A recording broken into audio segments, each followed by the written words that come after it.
Okay, we're going to go ahead and start a little early, like an hour early, just to make sure that I've got all of moving parts operating because this is my first time doing a podcast by myself.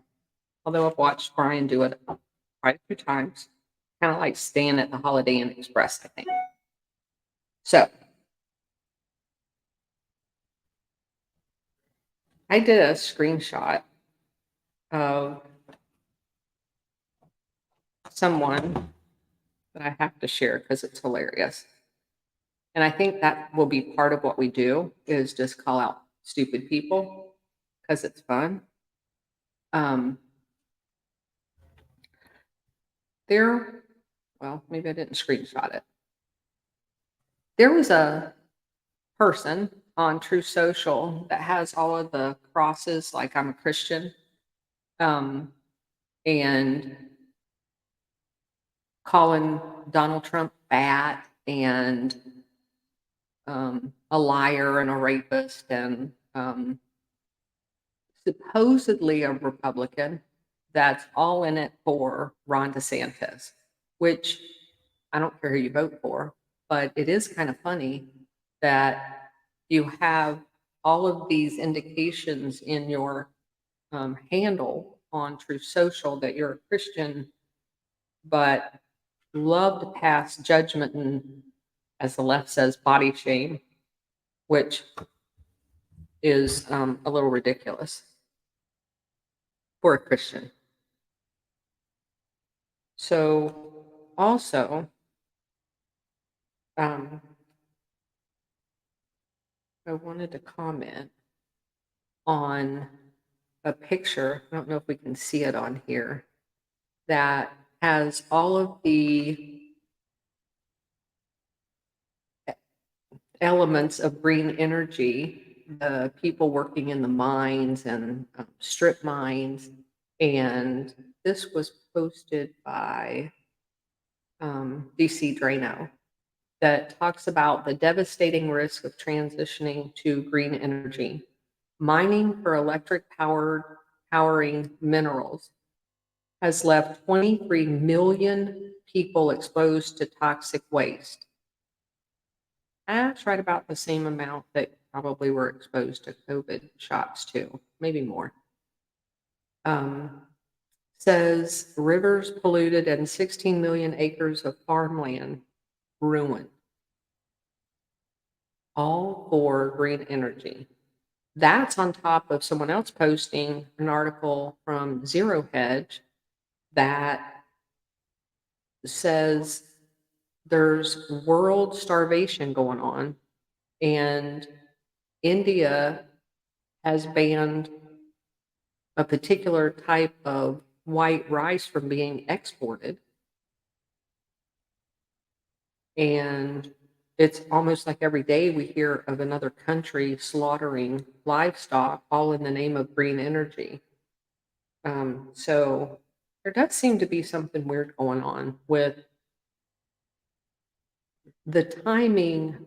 It just seems to be happening quicker and quicker of the merging of all of these cabal tracks to, I mean, it feels like there's going to be a head-on collision that happens at some point because you can't keep shrinking the food supply. And that really dovetails into what we're going to be talking about in our book review, what is labeled the strategy of tension that was created by the international syndicate way back in the early 1900s. It's how they set up everything. They set up a yin and a yang, a left and a right on every topic. And what they really want to do is come somewhere in the middle.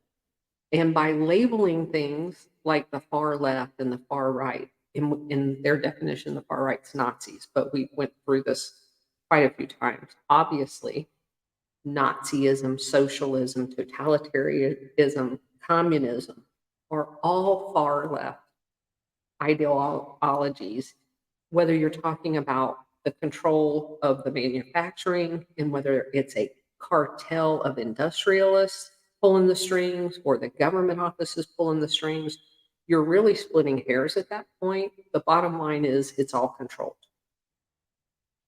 So it's interesting that they know all of this, obviously, but they have to take a chunk of this and put it over here and fake everybody out that it's a right, and that there's two opposing extremes, and they will inevitably come with a middle solution in order to tell you that, hey, these people over here want to kill you, these people over here want to kill you, but you can trust me. We're going to work right down the middle and we're going to deliver something to you that works. And all you have to do is give up your freedom. And that strategy has been repeated over and over and over again. But when it was happening, we didn't recognize it. But that's because we didn't realize they wanted us all dead either. So, wanted to go through a couple of other things on here. Hold on just a second. Let me pull it up. So, I'd love to do a book review on Kash Patel's new book, The Government Gangsters. Maybe we'll put that on the list too. But with the amount of books that we have to get through, we're going to have to be doing this a lot.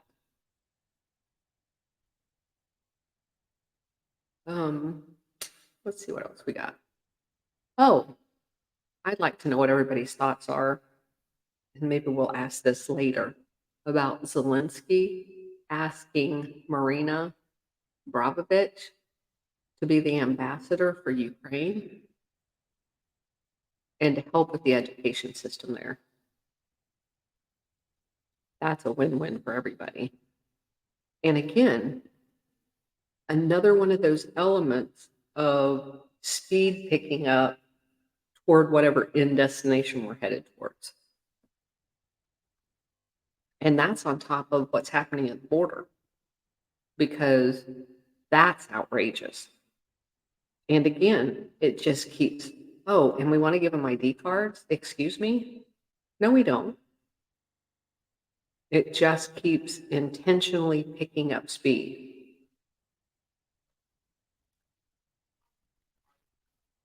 So, also, digital soldier, U.S. Air Force vet. My wife and I went through the McDonald's drive-through window, and I gave the cashier a $5 bill. Our total was $4.25. This has happened so many times. So I also handed her 25 cents. She said, "You gave me too much money." I said, "Yes, I know, but this way you can give me $1 back." She sighed. She sighed and went to get the manager, who asked me to repeat my request. I did so, and he handed me back my 25 cents. You just can't make this up. "We're sorry, but we don't do that kind of thing." The cashier then proceeded to give me 75-cent change. Uh, we're so dumb, so dumb. What's next?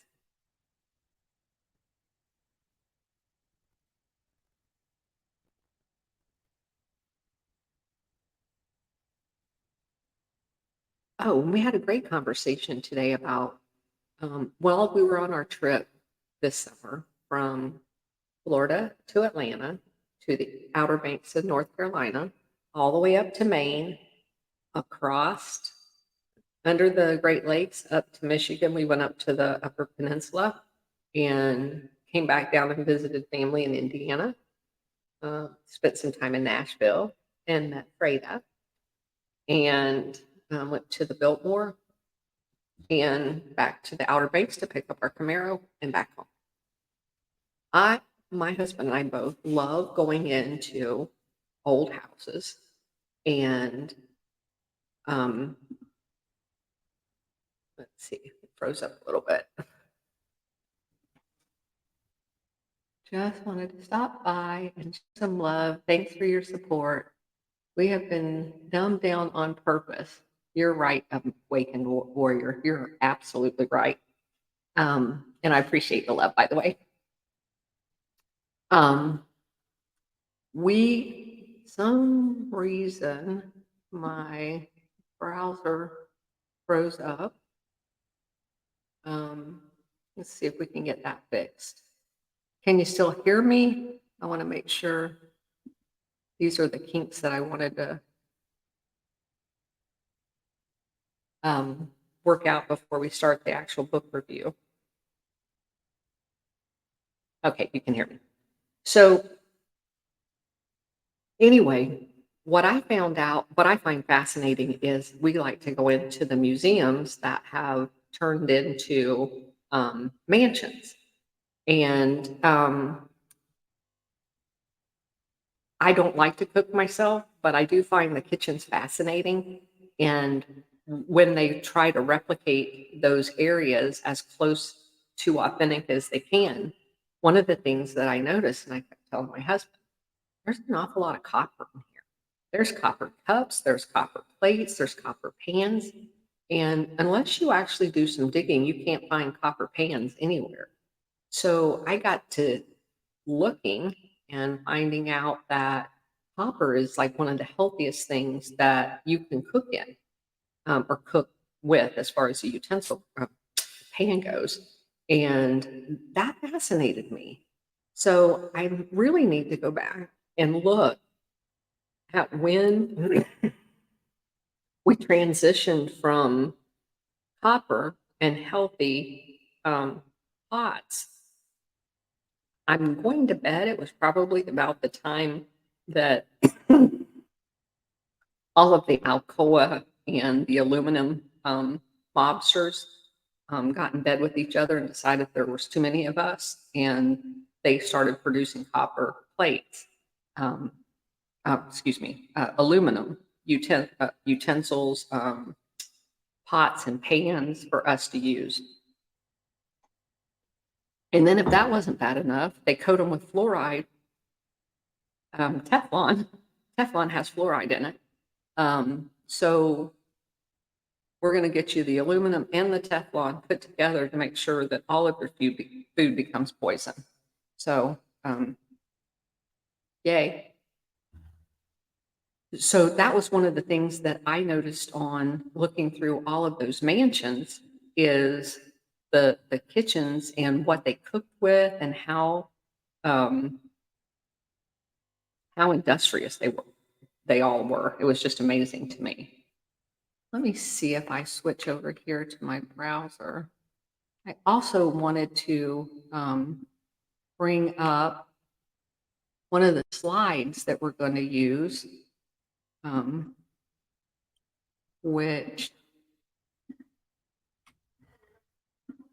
is, there's me frozen. This is a slide we're going to be looking at. It's a very interesting slide. Let's see. This is going to cover the first 2 chapters, and I want you to see how busy it is by zooming out first before I zoomed in. This is just the people and organizations in the first 2 chapters of our book. You'll notice that there's kind of a pinwheel around this organization and a pinwheel around this organization. So if we zoom in to this organization, we're going to see that this is the OSS/CIA. And this has all of these people. And what you notice right off the bat is these are all rich people. They all worked for the CIA. And if you think the rich people worked for the CIA back in the day in the early 1900s and they still don't today, you'd be wrong. I also found this family right here, Ryan. I don't know if they're related to Paul Ryan. I couldn't find that link, but I found that very interesting. We'll eventually talk about just about all of these. William Buckley was very interesting. He was very big in the CIA. Also, is that Philip Graham? Yeah. He was the original owner of the Washington Post, the Vanderbilt family. We went to see a bunch of their mansions over the summer, the Breakers and the Marble House in Newport. And then we went to Asheville and seen the Biltmore. They all eat out copper too. You have the House of Morgan, William Colby, who worked for them. He also was a CIA um, um, director. And you have the Mellons, just amazing. And then you have over here, and even the Office of Naval Intelligence did a lot of work with the CIA during World War II at the harbors. Um, so we know that the CIA uses front companies. So you have here some of the front companies, the Civil Air Transport, which interestingly enough has several Air Force people from the original Air Force in the 1947 timeframe working for it as a front to the CIA for drug transportation. And then over here, we end up with, let's zoom out a little bit. We end up with Major General Wild Bill Donovan. He's a very interesting person. And I did a little bit of research. I never even, it's funny that we now all say watch the wives because now we realize that was a big part of everybody's life. So back in the day, especially in the early 1900s, the wives kept all of the social calendars, they held all of the parties. They are the ones that developed the invite list. The wives played a critical role um, in the life of their husbands, in who got associated with who got married to who. Um, just fascinating. And Ruth Rumsey, whose name actually in this book that we're going to talk about, they spelled her name wrong. They had her down as Ruth Ramsey, but when you go looking into Buffalo, New York, which is where that family is from, the Rumsey family. We were there this summer, which turned out to be hilarious because, again, we like driving around looking at old architecture. We drove right by where their family house was, didn't know it. We also found an abandoned railroad station that was as grand as Grand Central Station, either in New York or DC. The place was fascinating. It was huge, it was abandoned, but we read on the sign that a nonprofit had been created to restore it. And I don't know how I get this thing to unfreeze. Florida to Atlanta, to the Outer Banks of North Carolina, all the way up to Maine. Now it's going to go play all of it. Across under the Great Lakes up to Michigan. We went up to the Upper Peninsula and came back down and visited family in Indiana. Can I fast forward this? Yes. Okay. Michigan, we went up to the Upper Peninsula and came back down and visited family in Indiana. Can I fast forward this? Yes. Okay. Can I get we went up to the Upper Peninsula and came back down and visited family in Indiana. Can I fast forward this? Yes. Okay. Can I get we went up.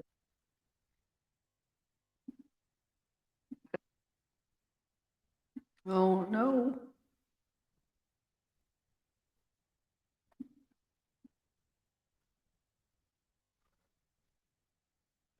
Let's see what happened. Peninsula and came back down and visited family in Indiana. Is this just going to recycle every time? Yes. Okay, can I get this? I'm thinking I might have to restart. Oh, no.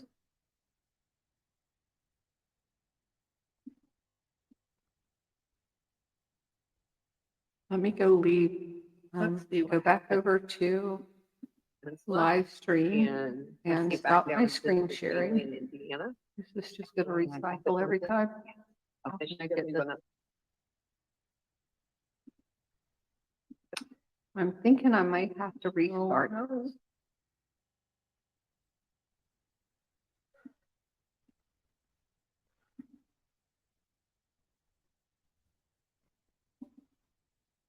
I'm getting too fancy for my britches. Opening up multiple pictures.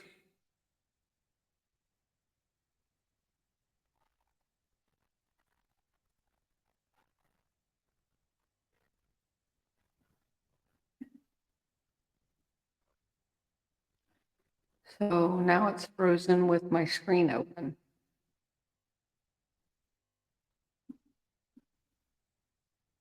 That doesn't make any sense at all. Darn it.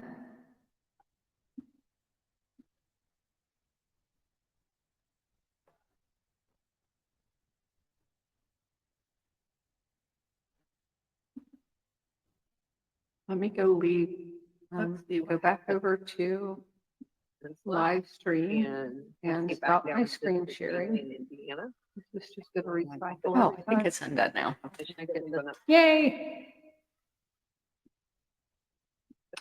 I'm thinking I might have to restart.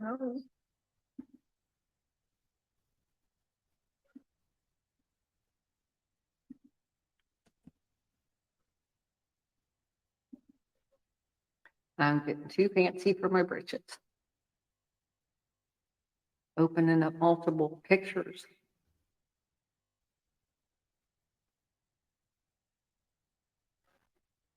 Okay, let's try this again.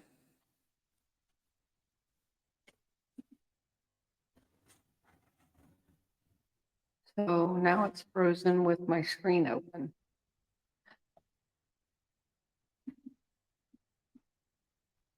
That doesn't make any sense at all. Technology is definitely a pain. You're absolutely right, especially for darn it, me.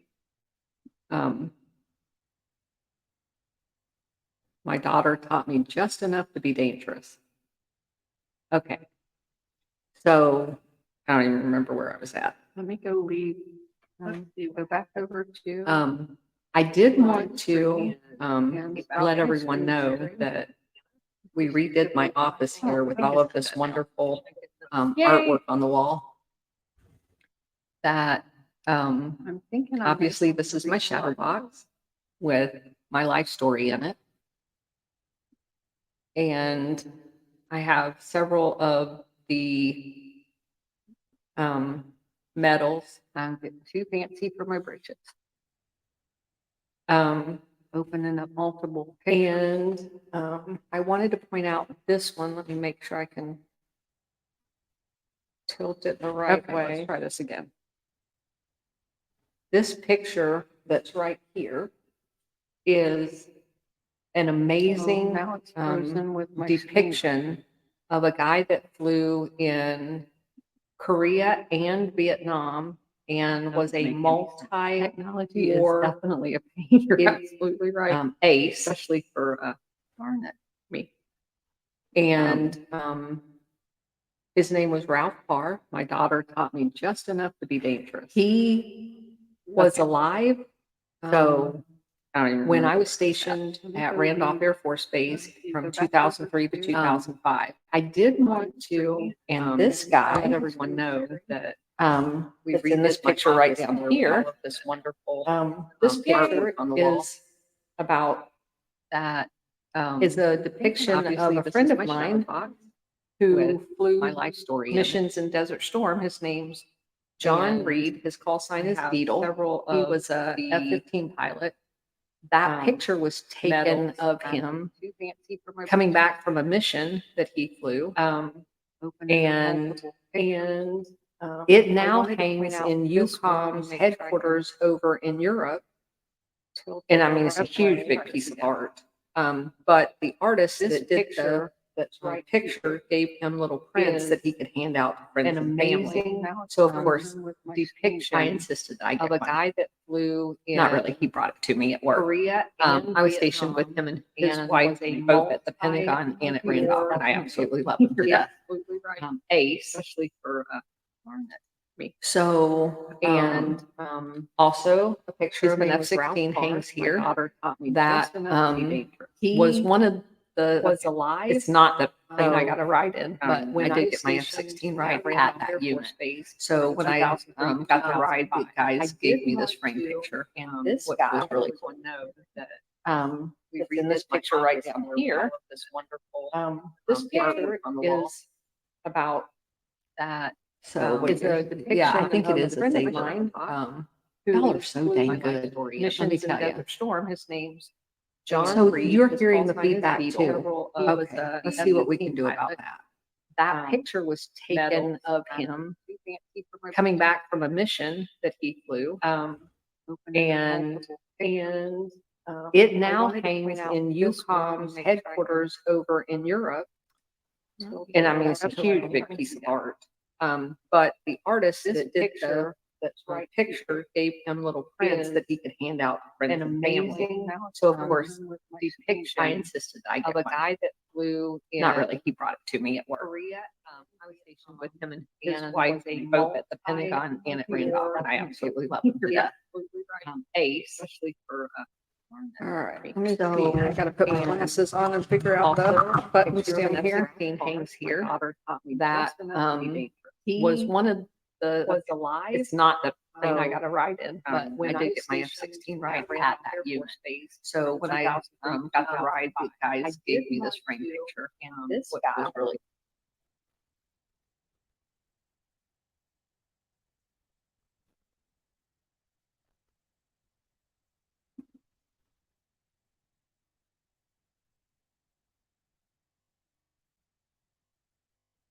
All right, let's see if that fixed the audio.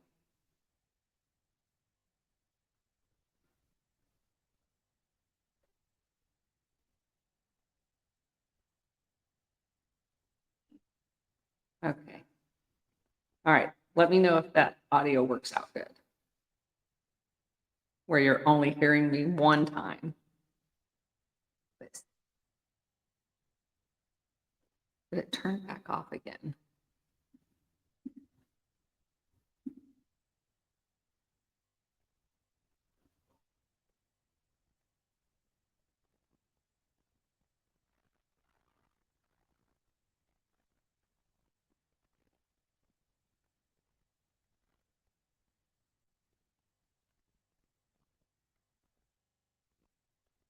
Okay, great. Whew. Start to panic when I have hiccups because I'm not prepared for hiccups. All right. I appreciate you staying with me, Awakened Warrior. Greatly appreciated. We're going to have Beta join us in just a little bit.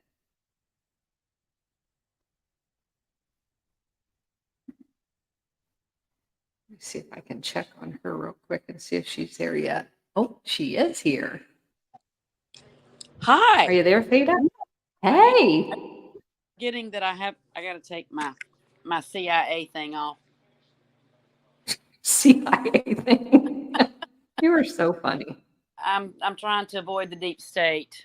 Okay, so Beta blocks her camera. And so the other night when her and Julie and I were trying this out, she's like, I can't figure out why you can't see me. She's like, oh, I have my camera covered up. I know it took me a minute. And I'm trying to do it where I don't have to sit and hold this phone.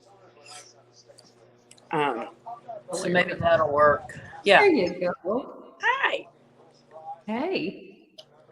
I came a little early. I didn't know, and then because you said, I think it said 8:30 on there, and then, I did say 8:30, but I got a little, being military, I have to always be early and I have to be prepared. So, yes. And plus, I only had my daughter for a limited time, so I have all my notes here on a pad. That is my continuity folder for how to do this. And so I had her on the phone while I was running through everything, and she logged into Rumble so she could see, oh, hey, yeah, it worked. we were able to figure it all out. I don't do the techie stuff. I mean, I'm very limited. Just send me a link. Yeah, that's me. And that's why when you Yeah, sent setting the that whole link, thing up I'm is like, a little intimidating. well, I didn't understand till you explained that this would feed into Rumble, because I was like, I have no clue how to, I just go watch. I don't participate. Right.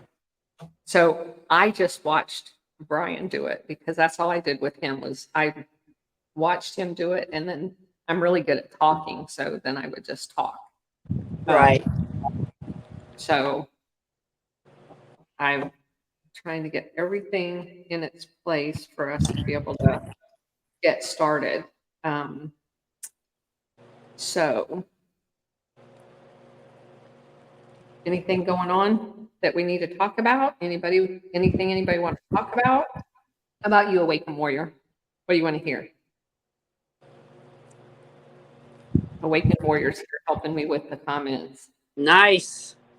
Um, not like here. She's on the live chat, so I can she's given us feedback like, hey, you're like we had two soundtracks going at once. I'm probably hard to follow with just one soundtrack, but when I'm talking on top of myself, that's probably not a good thing. Well, when I first came on, I call it like reverb, or either like it sounded Yeah, like that you was were two talking and there different was tracks. something else going. Yeah. Um,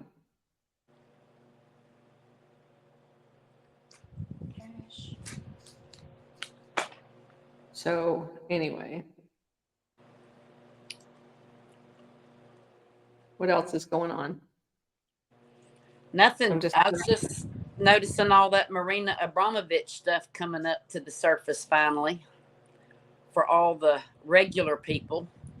well, and see, that's kind of the point that I was making earlier, that it does seem like things are speeding up.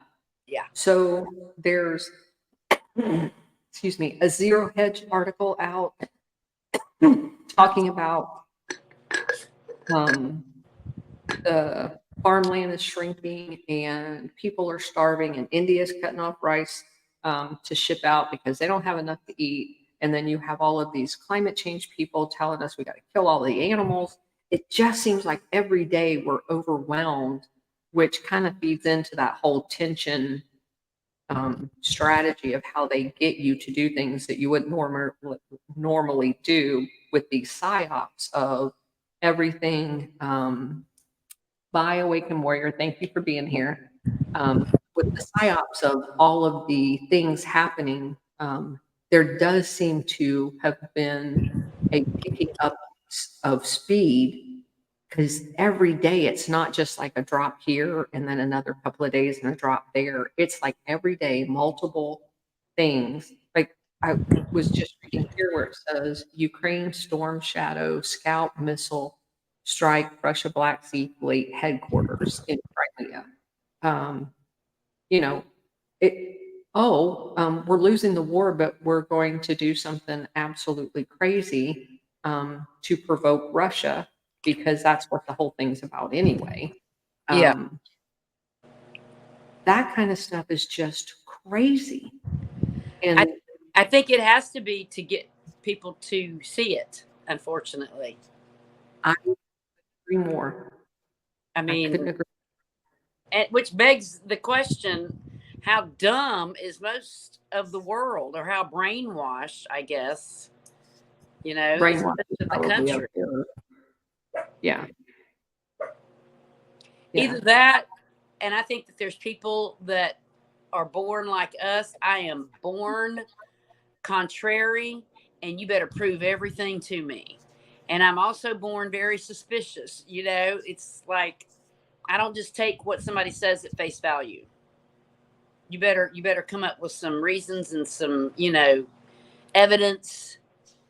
And I guess there's not that Well, many of us in the world anymore. I don't know. what's disheartening to me, and I understand this, and I've said this a couple of times, is the amount of military people that have their head stuck in the sand, and no matter how much evidence you give them, they are just not going to see this because like I had this conversation with the only other person in my family that's retired military. He comes and spends a couple of weeks with me every year. Um, when they finally accept the fact that our government is corrupt, it's been corrupt, they murder and maim and kill people all over the world, they're responsible for coups, etc. When you admit that to yourself, the next logical step is admitting you were part of it. Right. And psychologically, for people who, like my cousin was security forces, so I mean, he was a cop and he guarded nuclear weapons deployed. So there were incidents. And you accept the fact that you were there doing that for a basically a rogue government that conned you into thinking after events like 9/11 that you were doing your patriotic duty to go fight and die Yeah. or kill people, You were and or betrayed murder. the highest betrayal. It's almost So, like telling somebody you're going to be a police officer, but really you're making them a criminal. so there are people who would rather not deal with that. Mhm. Denial. Yeah, I mean, it's the Really. only way they can um, live and the rest of their life. It's the only way they And can protect their sanity. yes, Yeah. because I've also said that I truly believe that there it's just hard. I'll just leave it at that. It's Well, I mean, I can see that. I think that I would have to tell myself, though, but I'm innocent. I did not, you know, yeah. I I did not mean, if do you're this, healthy, you can work through on it. purpose. And then it would make me mad. And I'm really surprised that there aren't more. And it's sad that a lot of these people, they do, the ones that realize that, kill themselves. I'm surprised there's not more people military that get mad and don't go, kill some people that military leaders that need to be killed. You know what I mean? Like the enemy. No, they're not going to do that. Um, I mean, I'm They're glad they don't, but I'm just saying, I'm kind of surprised that somebody hadn't flipped and gone in that direction instead of just taking care of, Well, it's not that I don't think they're baiting people to do that, but they're baiting everybody to do that, and that's That's why it's true. so important that no one does it. Exactly. Yeah. So, yeah, you I mean, can't it's play good those they games. haven't. I'm just surprised that I guess it just goes to show that the people that are really truly peacemakers, even if you find out that someone has betrayed you, you still know that taking them out isn't the right thing to do either. Correct, correct. Um, so what else was going on today? Oh, what's your thoughts on the airplane, the I, F-35? I, I don't know. Did they ever find any quote wreckage? And do we know that the said wreckage is legitimate wreckage? No, I Okay. don't. I've not seen any pictures of the wreckage. Well, I've seen pictures that people are claiming to be the wreckage, but I'm not sure that it's the wreckage. You know what I mean? We know how they Oh, do. it looks like a bunch of burnt trees. Yeah. I don't know if that's actual. I don't see any aircraft parts, but a lot of my friends and uh, one of my friends we just joke about the whole stealth aspect of it. Of course, you can technically see the pieces, but if they were there, but we just keep making jokes about, no, you can't see them because they're stealth. And then you'll have somebody look at you like sitting next to you when you say that, like, is that real? And I'm like, no, that's not real at all. It's Right. just you see it on radar. But it's just funny that um, I Well, hate being part of the way that they can pull the wool over a lot of people's eyes is because the majority of us are not military.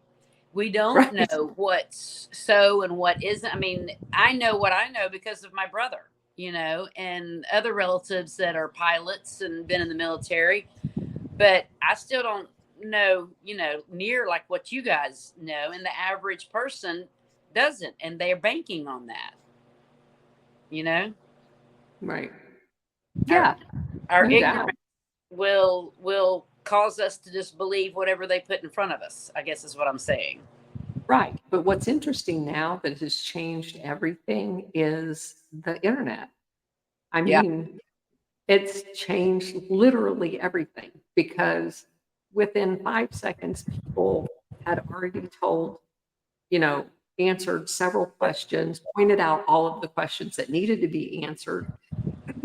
So it's very interesting that the internet has just changed forever news reporting in general.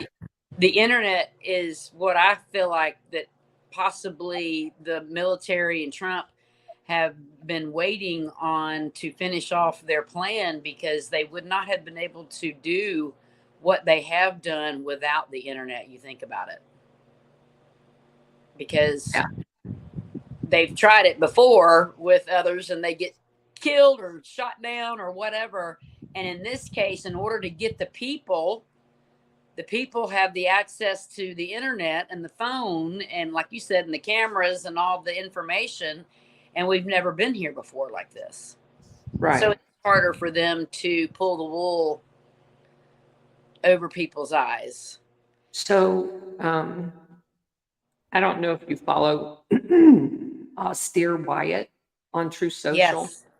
Okay. Yes. So he posted, and this, of course, will play right into what we're going to talk about. He posted today on True Social about John of God. Have you heard of him? Oh God, yeah. Friend. Oprah. Yeah. Yes. Maybe that's what Friend. we'll call him. Mm-hmm. Uh-huh. Yeah. So I first read about this woman, Sabrina Bittencourt, um, who people say committed suicide. She didn't commit suicide, she was murdered. Right. And she was murdered right after. She was like a whistleblower on, she was a model, and hung around in that group of people.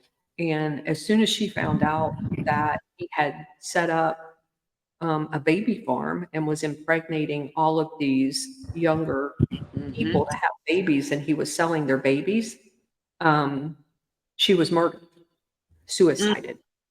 Mm-hmm. Um, well, they referred to it as a baby farm. And in the article, the first article I read about it, and I'm like, baby farm? What the hell is that? Mm-hmm.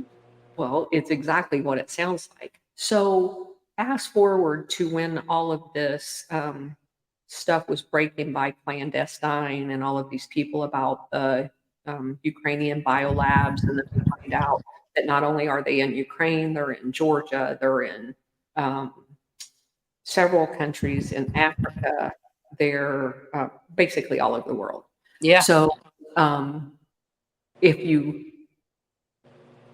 look at where we have funded level 2 and 3 biolabs, and you also look at countries that have had articles, to include England, of baby farms, there's an amazing overlap there. Hmm. And a lot of people, because of stem cells and all of that other stuff, believe that selling the babies as babies to adoptive parents isn't the only use for baby farms. Mm-mm. And Yeah. of course, one of the original pictures from the Ukrainian um, special operation was this huge hospital that in America would be considered like a metropolitan hospital. It was ginormous. They referred to it as a maternity hospital. And I'm like, what on God's green earth would you have a maternity hospital that big in Ukraine? I mean, I know Kiev is fairly big, but not to warrant just a maternity hospital that big. Mm-mm. And then I found other articles referring to that as a potential human trafficking operation. So it was just very interesting to me. And then, of course, the farther you dig into, I know there's a lot of trying to pair up these weapons labs with the contractors that built them and stuff like that. But to me, the most fascinating part of them were who in the Senate and the House supported funding them and creating them. Mm.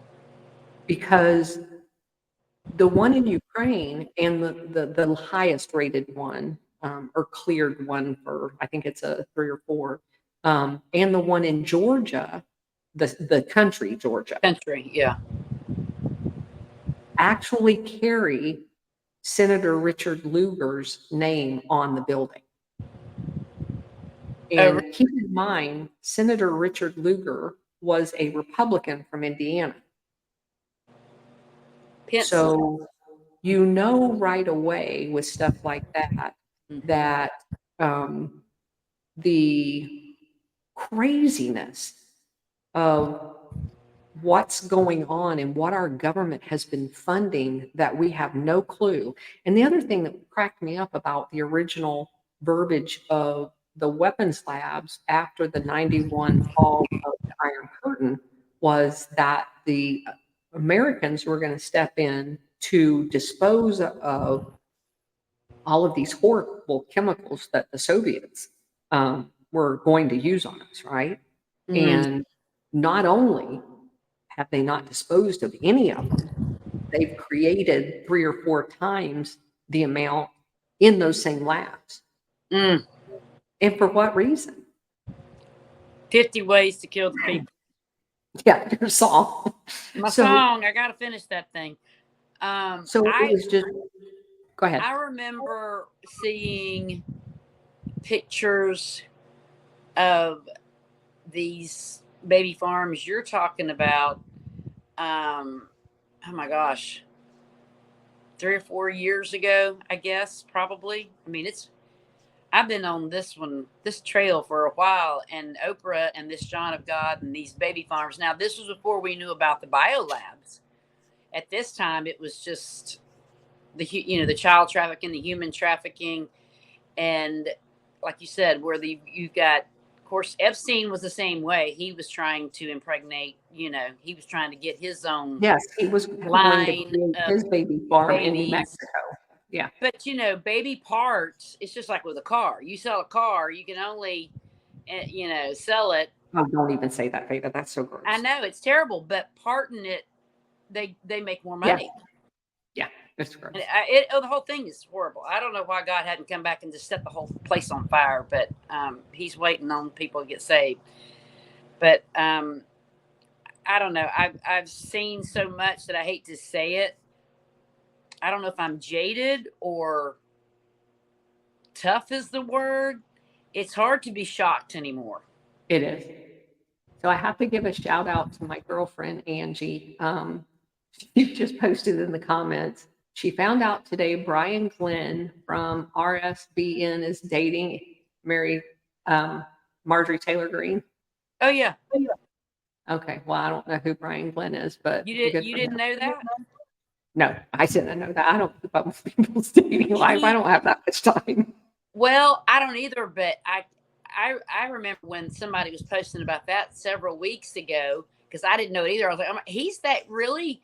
He's the main one for a long time. He was the one that the nice looking guy with this kind of sandy blonde brown hair and tall and he would always do Trump's rallies. Always, he was the main one that would do his rallies. Well, at least it's not a Democrat. That's right. But boy, there's lots of marriages busting up. And poor old Lauren, come on now, Lauren, what were you thinking that night? I don't care if the guy was her husband, okay? That people do in public places floors me. And she really should know better. She knows she's being watched. So this is my thing. being in the military, at least in a military community, I mean, we definitely were not on a national stage. So on a local stage, especially being a senior female officer, not married, Right. um, you live in a fishbowl. And as a colonel, you are responsible for morale, welfare, and discipline in your unit. And you inevitably have to discipline people. Right. People that you discipline don't like you. They will do just or say just about anything. And just about anything they say, even though they're under like potential discharge or derogatory information or whatever, still has to be investigated. So you have to live in a fishbowl, and you know that.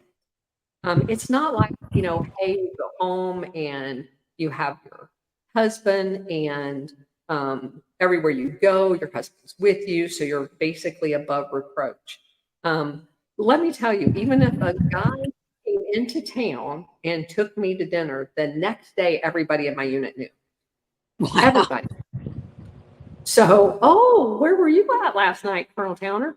That literally and I had dinner with a classmate that just happened to be driving up I-95.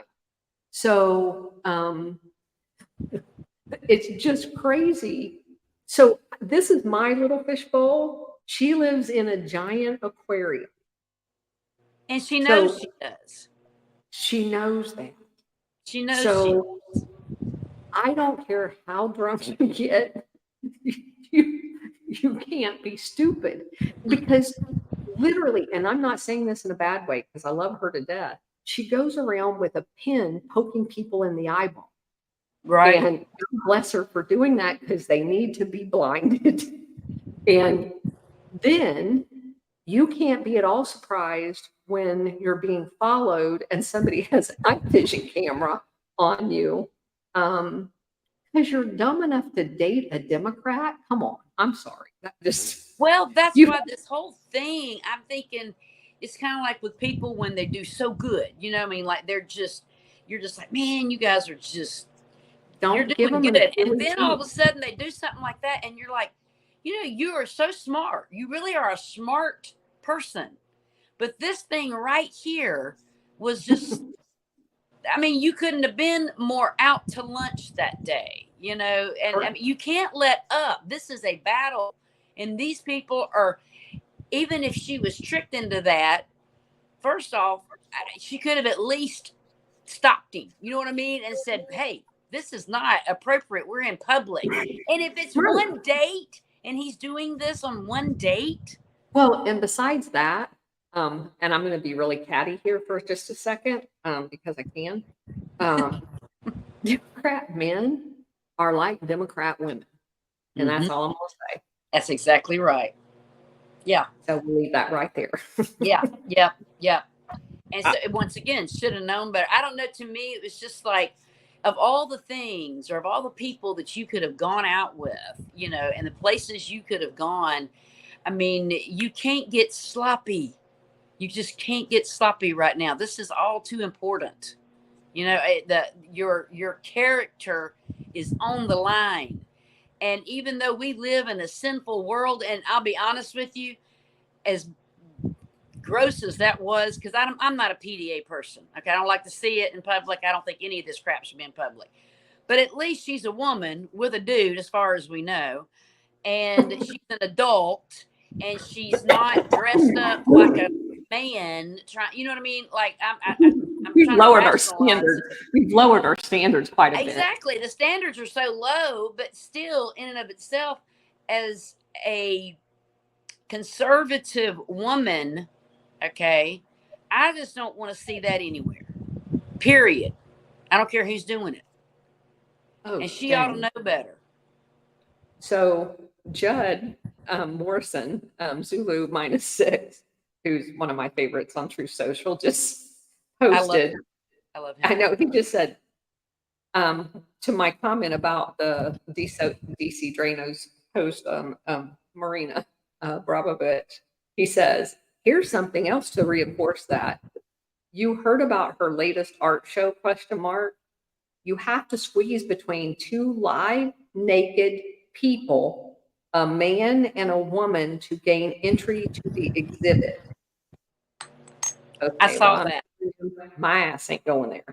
I saw that. I So shared that last night. I think Dom Liqueur shared that on Twitter. And that's so, so gross. I mean, I don't know what it's going to take for people to see. The problem with stuff like this is people like my parents, not that they need to see it, but like there's a whole group of people that don't even get on Twitter.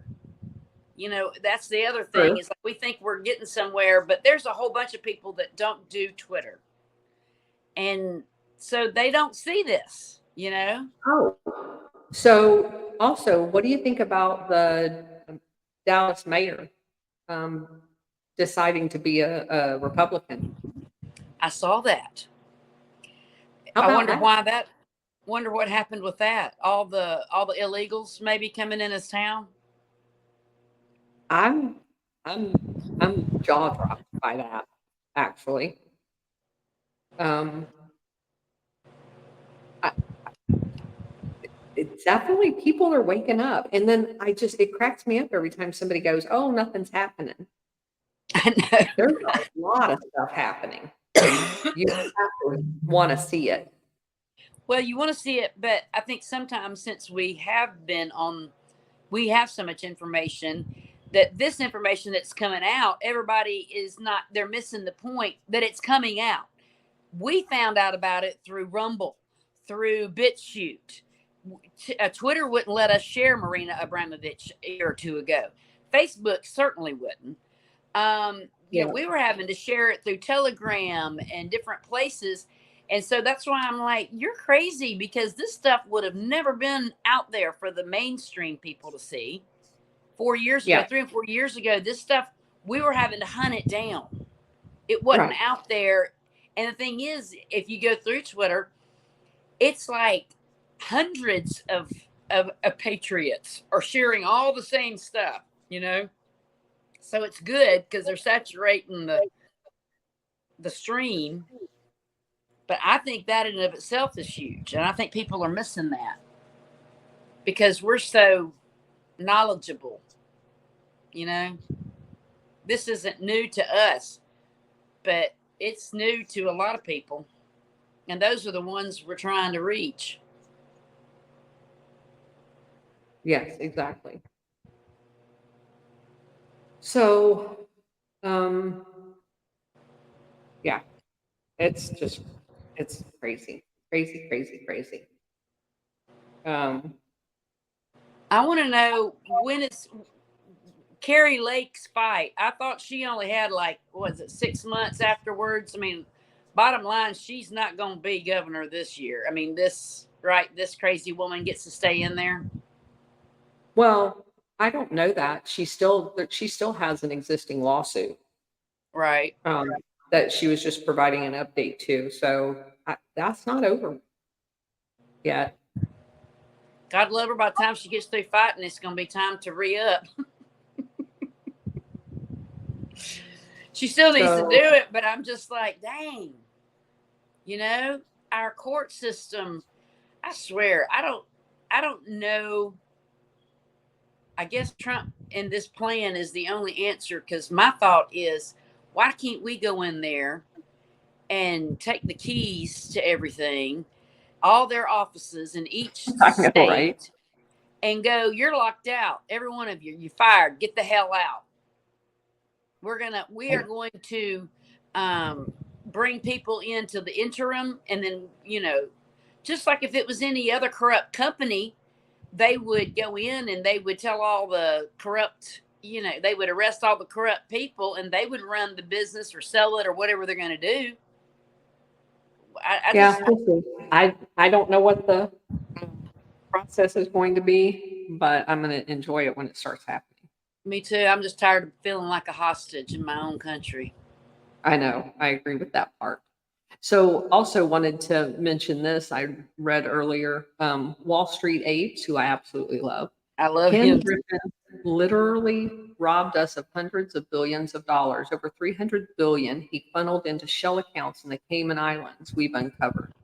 The fine, $7 million. He steals that in less than 5 minutes with market manipulation. This is a GOP mega donor. And I really think that's important to point out because people need to understand that this is not one party versus the other party. This is people who already have billions and billions of dollars stealing more billions of dollars from us every day. Mm-hmm. And obviously, in this book that we're going to begin reviewing, and in several of our other books that we've talked about, you see that reoccurrence over and over again of using the shell companies in the Bahamas as the shell company haven of where they do their money laundering. I'm going to be ignorant for a minute, and I've heard this term my whole life. But what is the definition of a quote shell company? Is it a company that doesn't really exist? It's just in a name, and they use it to launder money. So technically,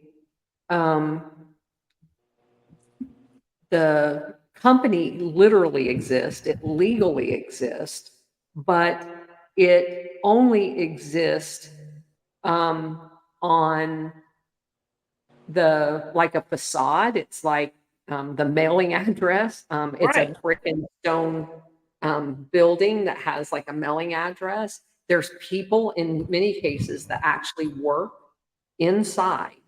Like one of them I was reading, they would have like $75 million US dollars in cash on hand at any one time. So they don't sell products, they don't sell services. Right. They register a company, they register a bank account, and they use that bank account to take in money that is either comes in cash due to the sale of drugs, the sale of weapons, the sale of people, and they deposit it there. And then that bank turns around and buys real estate, or the company buys real estate with it, they're laundering it into, or they invested in businesses in the United States or whatever. So they're turning dark money into real assets. That's what the company does. So they refer to it as a shell because it Empty. isn't, yeah, Yeah. Well, empty that's is what of any real business. Well, that's what when I was watching that Murdoch trial, he had one of those. And it was called the same name as whatever this, I can't remember the name now, but let's just say it's Falcon or whatever. And Falcon was also the name of a legit company that held funds, and stuff for people when they Like a would do private all these equity. transactions.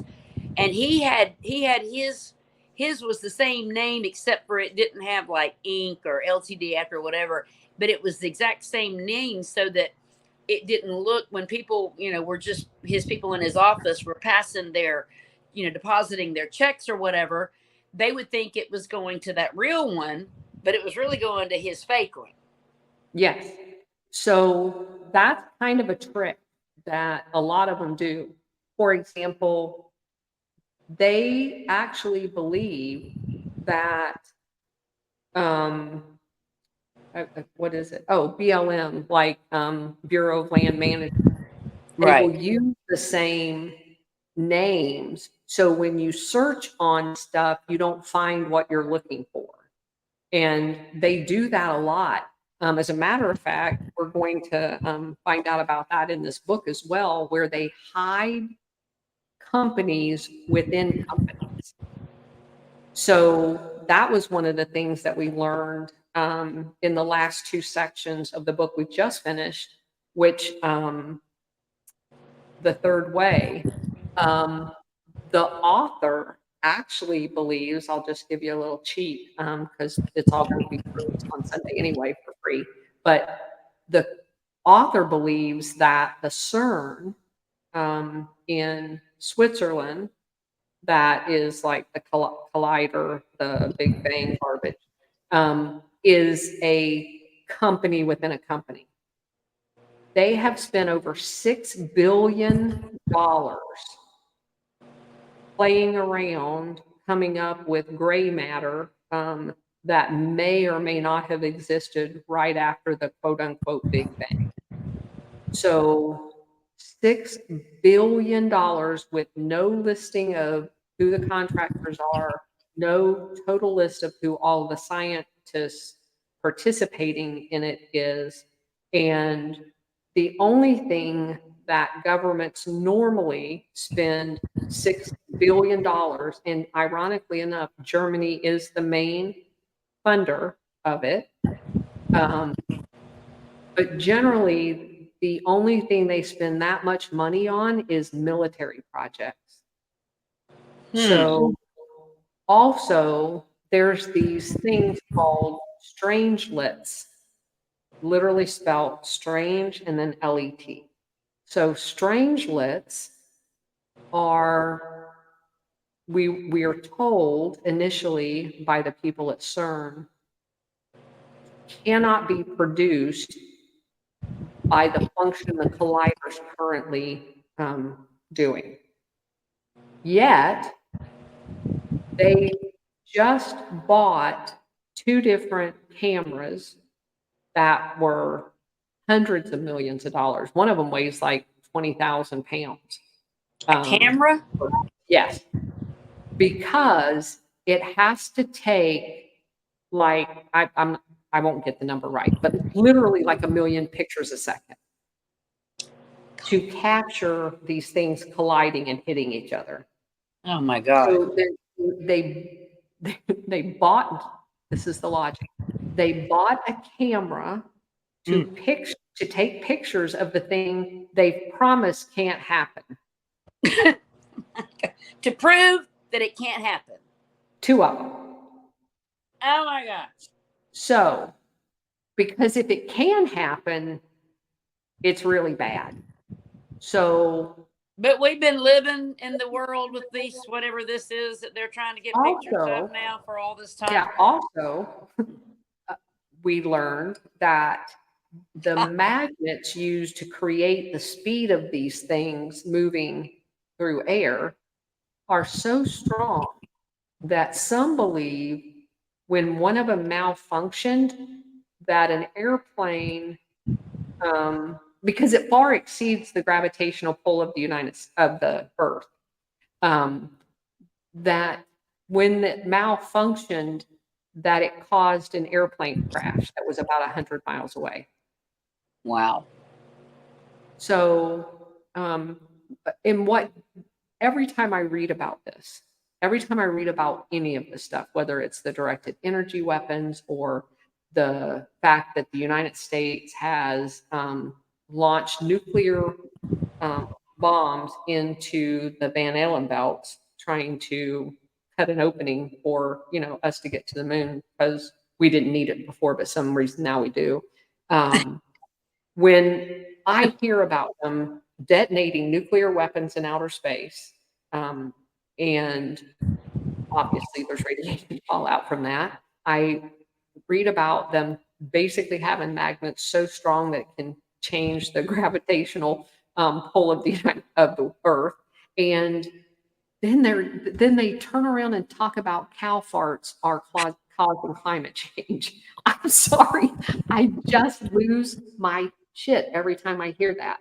I'm like, this goes to I've show been that around for 1,000 years, and you want to talk about all of this crap that you're doing, and it's the cows, and it's the cars?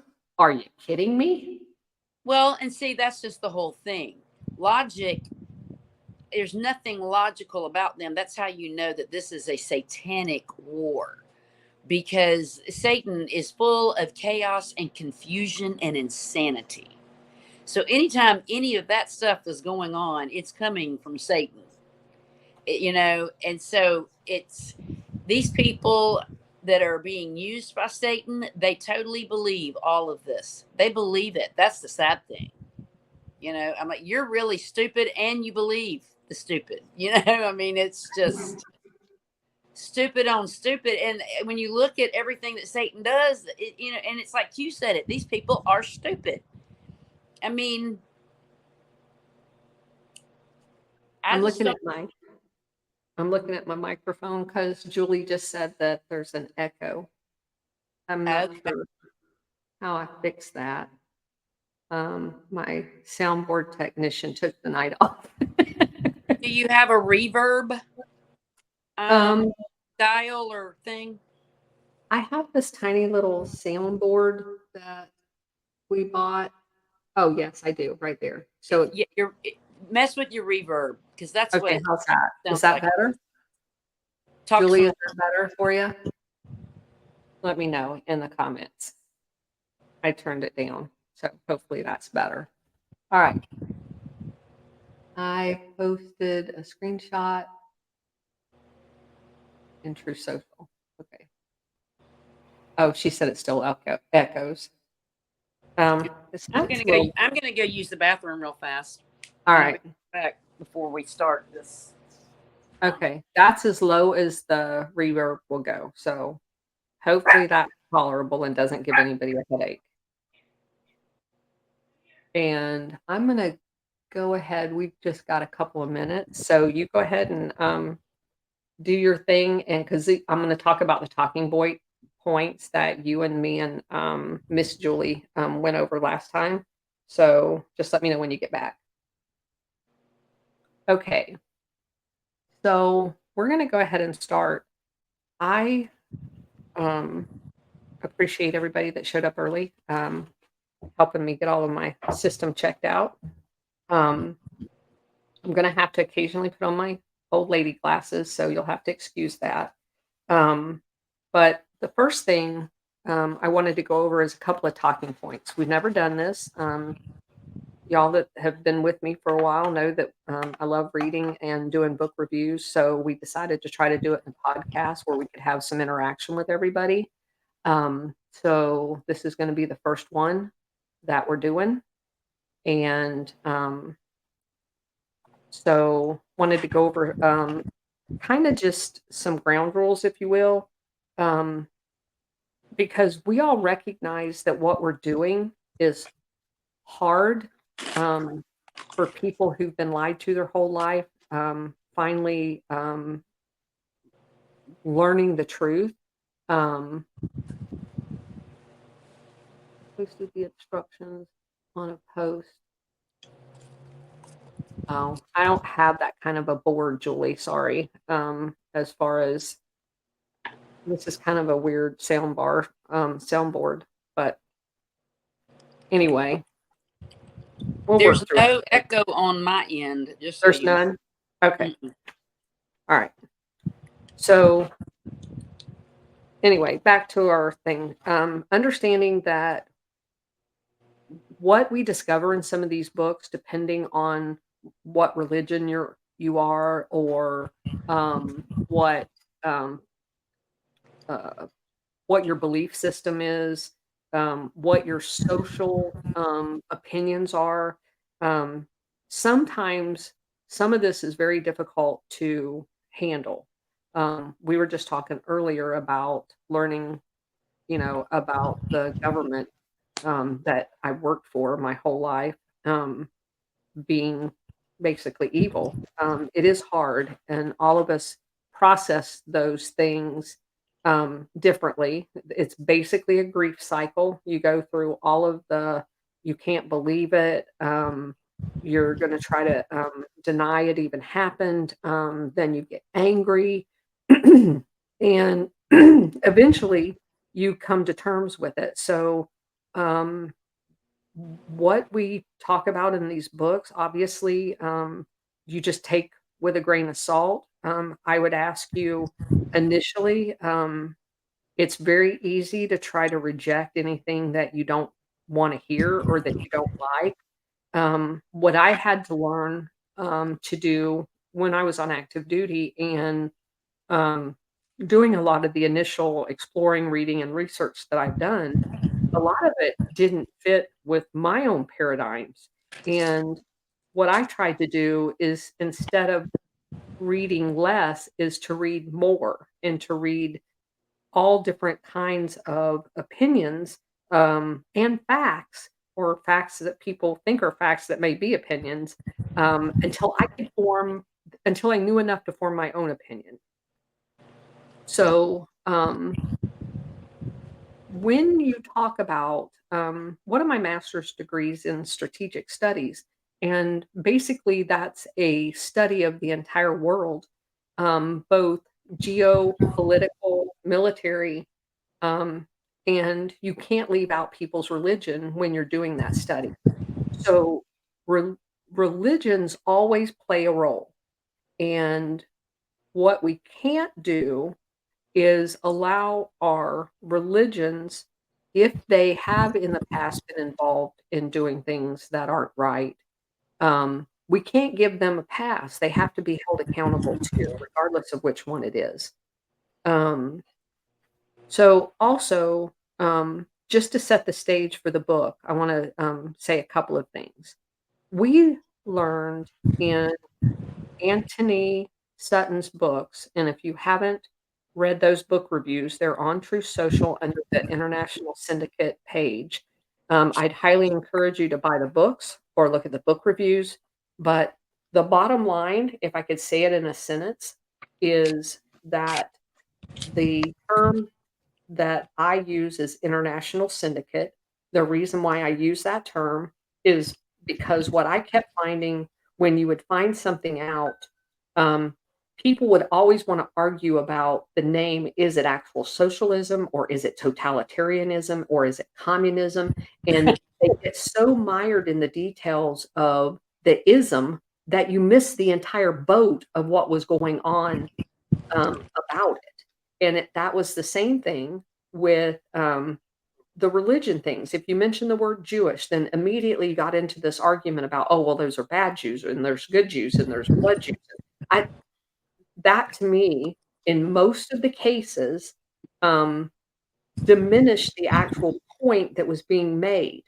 And so I came up with, I know you're gonna hate this, but a gender neutral term uh, that was called International Syndicate. And basically, what that does is it embraces the synonyms of cabal, deep state, because what most people don't understand it is a criminal syndicate that colluded together, and it is comprised of church members, of all religions, Yes. of um, industrialists, business owners, the owners of Google do it today, and Apple, um, BlackRock, and it's politicians, it's government workers, all of Bank, those people. So, and bankers. banks, When you have people that are in and out of the bank, the SEC, the Fed, the BIS, the Bank of International Settlements, the World Bank, all they do is trade chairs all day long. It's a syndicate. It's all the same people. So I use the word international syndicate. You'll hear me use it often. It refers to all of those people that are behind the curtain, which we're going to peek behind the curtain in this book. that's a good general label, Colonel, because people are Yes, thank hung up on labels and branding. So that's a good you. brand. Okay. So, um, there's also a strategy that we're going to explore that was created by this international syndicate that is called the strategy of tension. That's going to come up often in all of the books that we talk about. And I want you to keep this in the back of your mind when you are processing information today, because always, whether it's all of the stuff that's in the news about the border, that creates tension. Whether it's what's in the news about the Hunter Biden getting away with stuff you and I couldn't get away with, it creates tension. True. This is a psychological trick that they do in what they cover in the media to create this tension among all of us, because when they do that, they can create a left tension and a right tension where they can get you to then move in the middle, where the right answer may always be to the right, but they're going to make the right so unappealing that they push you to the middle. And you can see it play out in so many things that you listen to on the news. What about the January 6th? Those were all right-wing people, and they were insurrectionists. They make the right so toxic that you know you're not going to go to the left, but I might be able to get you to go in the middle, um, and they shame you. They say, you definitely don't want to affiliate with those people over there because they're insurrectionists." You just have to keep that in mind when you listen to every newscast. Who are they putting on the left and who are they putting on the right? Because they do it every single time. It's a strategy of tension. It was created in the early 1900s to get people to do things they wouldn't otherwise do and to give up their freedom. So, um, also, we're gonna talk about, let's see, Operation Gladio in a nutshell came up in our last book, and it basically began before World War II was over, like around 1942, and it was the transition plan into what we now refer to as a forever war, um, by planting terrorist cells or military cells, whatever you want to call them, all over the world. They were fully funded. They were equipped with explosives, as we're going to see in this book, weaponry to pull off anything that they were asked to do. Um, and when I came across Operation Gladio in the book we just finished, um, called The Third Way, I had never heard of it. And generally speaking, even if I've not researched a particular operation, I've pretty much heard of most of them. Most of them I learned about during the master's degree program. This one I'd never heard of, and that fascinated me.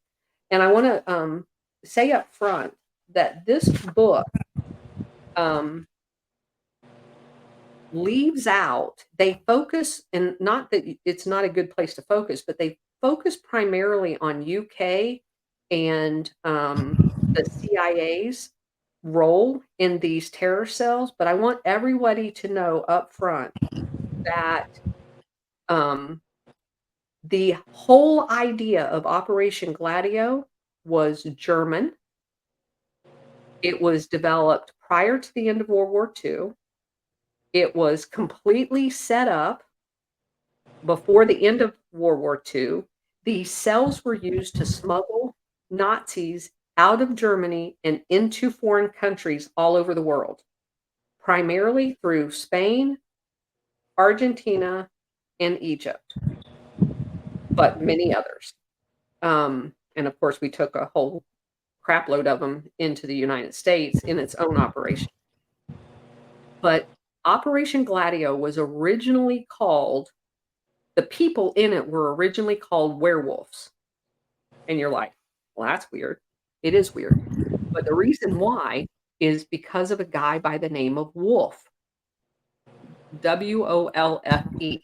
He was and we'll get to him, but I just wanted to emphasize the fact that what you're gonna hear in here is a lot of the role of the CIA and UK, but every bit of Operation Gladio was created, by Germany. The concept, and it was basically sold by, Nazi People's Freedom, and we'll get into that. So, let's go ahead and dive in. So, the first, chapter we're gonna do just the first 2 chapters tonight, and I thought maybe that's kind of a good, uh, pace if we do a couple of chapters, every time we do this, and then if you don't have time, you can always go back and pull the video and watch the 2 chapters before you participate in the next one. So, with that, we're gonna, talk about the original stay behind units. This is a quote from Steve Kangas about CIA atrocities. The Association for Responsible Dissent estimates that by 1987, 6 million people had died as a result of CIA covert operations. He labeled it as an American Holocaust. It says that the CIA justifies these actions as part of a war against communism. And you're going to see that a lot because that's what I'm telling you. That's the tension. You have communism on the left and you have socialism on the right. We all know that socialism is not a right aspect. Socialism is just short of communism, which is just short of totalitarianism, and they are all very far left government, top-down run, controlled economies and government. That's not when you go through a continuum with those total controls on the left, you come down that continuum in a diagonal to zero control, which is anarchy. So the only thing right of a federal republic, which is what we are, is anarchy. So it is not a right and left, but they market it as that so they can create that left-right tension, opposites, so they can get you to herd down the middle. I just want you to keep that in mind. Um, so they labeled everything they did in supporting Germany in the middle of World War I and II as a fight against communism. But what we also found out in An Anton Sutton's book, Anthony Sutton's book, is that the international syndicate funded both the Bolshevik Revolution, the Hitler's climb to be in charge. They funded him while he was in a jail cell. And if you don't believe me, go read his books because there's videos out there, catch up. They funded both of them. They also funded FDR in his socialist takeover of the United States, which was called the New Deal.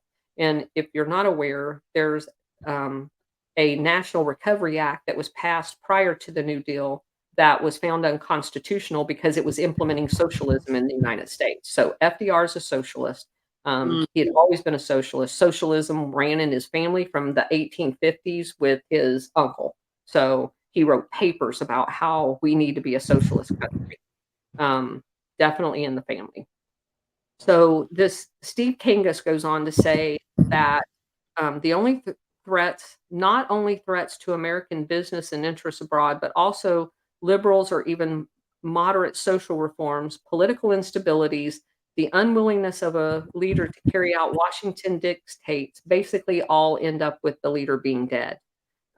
Nothing has infuriated CIA directors like a nation's desire to stay out of the Cold War. So that kind of sets the stage. Next, it talks about we're fighting the wrong enemy. So Allen Dulles' contention in 1942 in the middle of the World War II, because it was not finished at that point. Allen Dulles is the Swiss director of the precursor to CIA, which is the Office of Strategic Services, OSS. In 1942, Dulles went around on a speaking tour telling everybody that we were fighting the wrong people. We should not be fighting Germany, even though Germany was murdering millions of Jewish people and Christians. We should be fighting the Soviets. And he repeated that over and over again. He had received word via a Vatican messenger from SS Chief Heinrich Himmler and Walter Snellenberg, head of the SS Foreign Intel Services, that the Nazi government wanted to seek a separate peace agreement with the United States. And just a newsflash, they tried to do that with the Soviets too. They were just playing both people. So the justification was so that Germany could help the Allies turn their undivided attention to the Soviets. Now, I'm going to point out here too that part of Germany's greater pan-Europe German vision at the time, both before World War I, well, for a long time, let's just say from the early 1800s, was that there was going to be a European entity and they were going to be in charge. And their definition of Europe went all the way to the Ural Mountains, which is halfway through Russia. So they had ulterior motives for wanting the US to be on their side to fight against Russia because they wanted Russia. And I would argue they still want it today. They want it for the resources. So Dulles then sends a message to Prince Max von Hohenlohe, a Prussian aristocrat and businessman, who ends up meeting with him in Bern, Switzerland, which is where Alan Dulles's office is, right down the street from the Bank of International Settlements, set up to launder German stolen gold, just as an aside. So his argument to Dulles was that you need a strong Germany, not a weak Germany, to fight against Bolshevism. Bolshevism. Say that. So what happens is that while Bill Donovan, who was the OSS guy in charge, and by the way, he was a major general at the time that he was in charge, Dulles meets with him and tells Donovan about his great idea of joining with the Nazis to fight against the Soviets. So Dulles's justification was that the Soviets created genocide far worse than the Third Reich. But his point was this: they endorse a godless ideology and call for world revolution and the collapse of capitalism from a guy who doesn't believe in capitalism.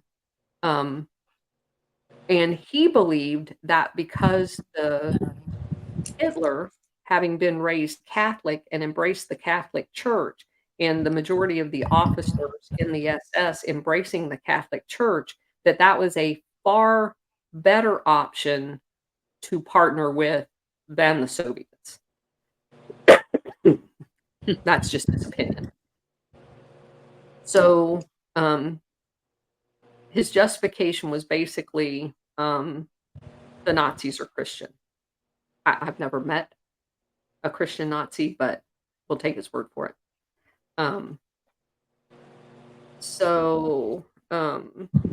He also tried to make the argument that they were reprivatizing all of their industry, which they were not. Just in case y'all don't know, Alan Dulles, who's running the European office of the OSS, precursor to the CIA, has a brother, John W. Foster. The two of them were together in a law firm, and they represented almost all of the German companies in America in the lead up to World War II and even during World War II. So almost all of them, IG Farben, there's just a litany of them, all had American counterpart branches. And the law firm that Alan Dulles and his brother worked at represented almost all of them, as well as Rockefeller and all of the other ones. So John W. Foster, his maternal grandfather, served as Secretary of State under Benjamin Harris, and Robert Lansing, his uncle by marriage, had been Woodrow Wilson's Secretary of State. Dulles, the John Foster one, was also quite the ladies' man, evidently, both him and his brother, having affairs all over the world when they traveled with royalty. Dulles entered the diplomatic service in 1916 and was stationed in Vienna and later in Bern. In 1922, which is after World War I, he served as the chief of the Near East Division of the U.S. State Department. He left that post to go to Sullivan and Cromwell, which is the lawyer's office, where his brother John Foster Dulles was a partner. Sullivan and Cromwell floated bonds for Krupp. That's another CRUPPAG, which was another German mega company who manufactured much of the German arms used to fight World War II. They financed the building up, and also so that you realize that Germany used Soviet, sorry, in the intervening war years between World War I and World War II. They built, because they were under strict restrictions, paying supposedly reparations, they couldn't have weapons manufacturing. So what they did was they used their money and built those weapon manufacturing plants in Russian territory, Soviet territory, to include Ukraine. And the Germans reconstituted their military, building the facilities in these foreign countries to include Russia, who now they're trying to convince the United States to go in to slaughter. It's just crazy. So back to Dulles. He managed the finances of IG Farben, which is a chemical company used to produce the sarin gas that murdered millions of Jews. In addition to his law practice, Allen Dulles was elected in 1927 the first president of the Council on Foreign Relations. Mhm. Let that sink in. Yeah. So he is about as interventionist as anybody there is. And supposedly, the purpose of the CFR, as stated when it was originally created, was to engineer a U.S. foreign policy of interventionism in order to make the world safe for democracy. There's so many oxymorons in that one sentence. I'm just going to go ahead and go on. So we also need to cover who General Reinhard Gehlen is. Reinhard Gehlen was the head of German military intelligence during World War II. And just as a news flash, he also remained the chief of German intel for Chancellor Adenauer after World War II. Okay, just keep that in mind. He had the same job before World War II ended and after. So you can't convince me that Germany lost that war. Not the Nazis lost that war. Okay, so knowing that the defeat of the Third Reich was inevitable, he concocted an idea of forming clandestine guerrilla squads, Operation Gladio, composed of Hitler Youth and diehard fascist fanatics, sounds like Antifa, as stay-behind units.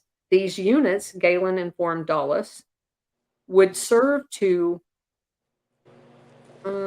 police as police forces to ward off Soviet invasion. So they were to be planted everywhere there was the threat of communism, which of course was everywhere. They saw commies behind every rock. The Nazi general referred to these units as his secret army of werewolves, individuals who could function as ordinary citizens during the day and communist killers by night. Each werewolf unit, Gehlen said, had access to buried depots of food, radios, weapons, and explosives.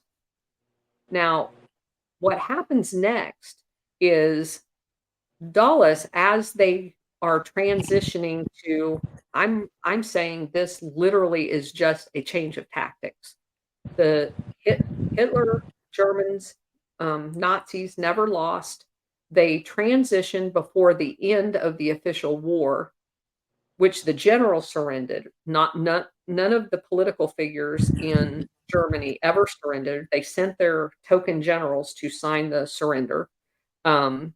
And they had already transitioned tactics and operational processes to the stay-behind units. They were going to continue to fight. They were just going to do it in a decentralized way. And that's what this is saying to us. Gehlen met with Dulles and basically bartered him getting off scot-free of any Nazi consequences for his role in World War II, if the deal he made was if he um, gave the locations to Dulles, that he would be allowed to maintain his job in the new administration in Germany. So Wolfe conformed to the Aryan ideal, being 6 foot tall, blonde hair, blue eyes, high forehead. He was an SS officer. Um, he joined, and 5 years later, he was in charge of the entire SS. His principal assignment during the war was the transportation of Jews to concentration camps. Mm. He was later complicit in the murder of over 300,000 men, women, and children. In 1942, Wolfe was appointed the SS adjutant to Mussolini. Now, this is where it gets very important because Wolfe went and set up all of these stay-behind units in Italy, and Italy is going to be a major focus in the next few chapters. Along with securing and fortifying the werewolves, Dulles busied himself with arranging a separate place with for the Nazis to operate and exclude the Soviet Union. This is while they're leading up to the end of the war. So it gets revealed to Stalin that Dulles is negotiating on behalf of FDR with the Germans to gang up on the Soviets. So FDR immediately, once Stalin exposes this, says that, oh, that's just a misrepresentation of actuality. Does that sound familiar? Yeah. Yeah. So they have a conference, the US, Great Britain, and the Soviets, and they meet at Yalta. And now Stalin already knows that the US is two-faced as they go into this meeting. The eastern border of Germany was moved westward, and parts of Poland were handed over to the Soviet Union, which we know. What remained of Germany was to be divided into 4 zones. And before the Yalta Agreement had even dried, Dulles transported Galen and his top representatives to Fort Hunt, Virginia, and they were wined and dined by Donovan, who was the OSS commander. So Galen is in the United States as the chief of German intel, basically discussing these stay-behind units. And it is agreed upon in this meeting in Fort Hunt, Virginia, that the Army G2 intel resources are going to be used to fund the stay-behind units. And new guerrilla soldiers from the ranks of the Third Reich veterans, anti-communist credentialed people, however you figure that out, they were no longer going to be known as werewolves. They were going to be known as gladiators. And they would be commissioned to ward off communist invaders in the post-war Europe. The operation in which they were engaged was to be known as Gladio, which represents short swords Roman gladiators used to kill their opponents. So that's where they got their name. Mm-hmm. So immediately, James Jesus Angleton, who, if you don't know, is instrumental in the murder of JFK later on, is working in the OSS. He eventually becomes the number 3 guy in the new CIA. But Angleton was a rabid anti-communist, devout Roman Catholic, very odd guy.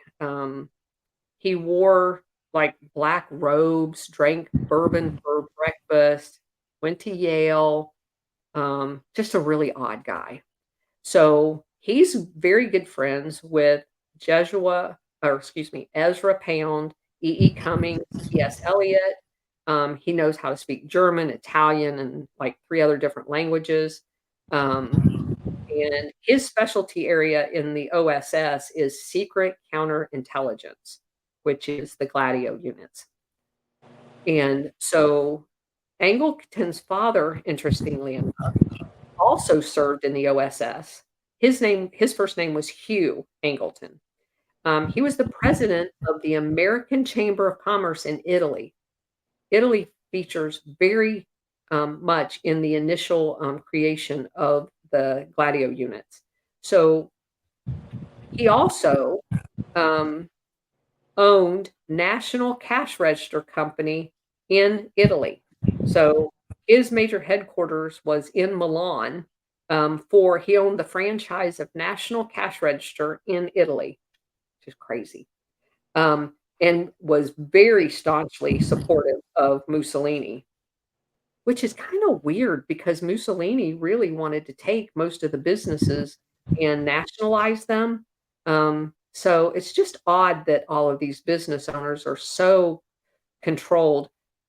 They're under the impression that the the control is going to allow them to stay in charge and it be more like ran like a cartel. Um, but that's generally not what happens when they actually get to be in charge for real. Um, so, right? One of his big contacts in the Mussolini government was a guy by the name of Prince Giulio Valerio Borghese, who is a member of the Catholic black nobility. Hmm. Yeah. So Borghese was the leader of a unit called X for 10th MUS, M-A-S, and it's Italian for light flotilla. He was in the Navy in Italy. And so he fought with the totalitarian government of Mussolini, supposedly against the communists, which is what they all started claiming after they were fighting against UK and the US and everybody else. It wasn't just communists because we certainly weren't communists, at least at that time. Um, Right. and Borghese met with General Wolfe and Angleton at a villa.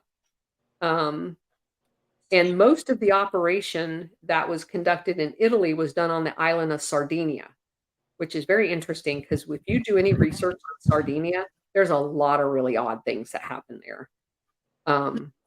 So the Xmas was kind of unit was like a transition into this whole gladiator structure, and the Borghese was basically facing a firing squad if he didn't cooperate with the stay behind units because of his support for Mussolini. So he kind of went into the OSS under the cloudy haze of do it or die. So when Borghese was arrested when they were doing the coercion, um,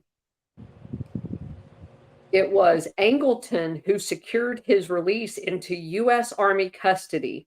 The Black Prince was dressed in an American uniform and transported from Milan to Rome. Angleton needed Borghese and over 10,000 fascists who had fought under his command for these stay behind units. So they basically use him to create these Italian stay behind units, and the State Department starts working with the Italian police force, the Italian intelligence, the Italian Secret Service, and puts all of those people at the disposal of Angleton to implement this plan. So Borghese, the Gladio forces in Italy were divided up into 40 main groups, and they specialized in sabotage, espionage, propaganda, escape tactics, and guerrilla warfare.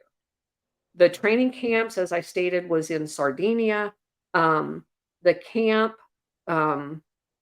was equipped with the guy from Germany, Intel Galen, who also added to the training. So you had guys from Germany, France, and Austria all streaming into Sardinia to begin their training in these stay-behind units, all under the auspices of OSS, which transitions into the CIA.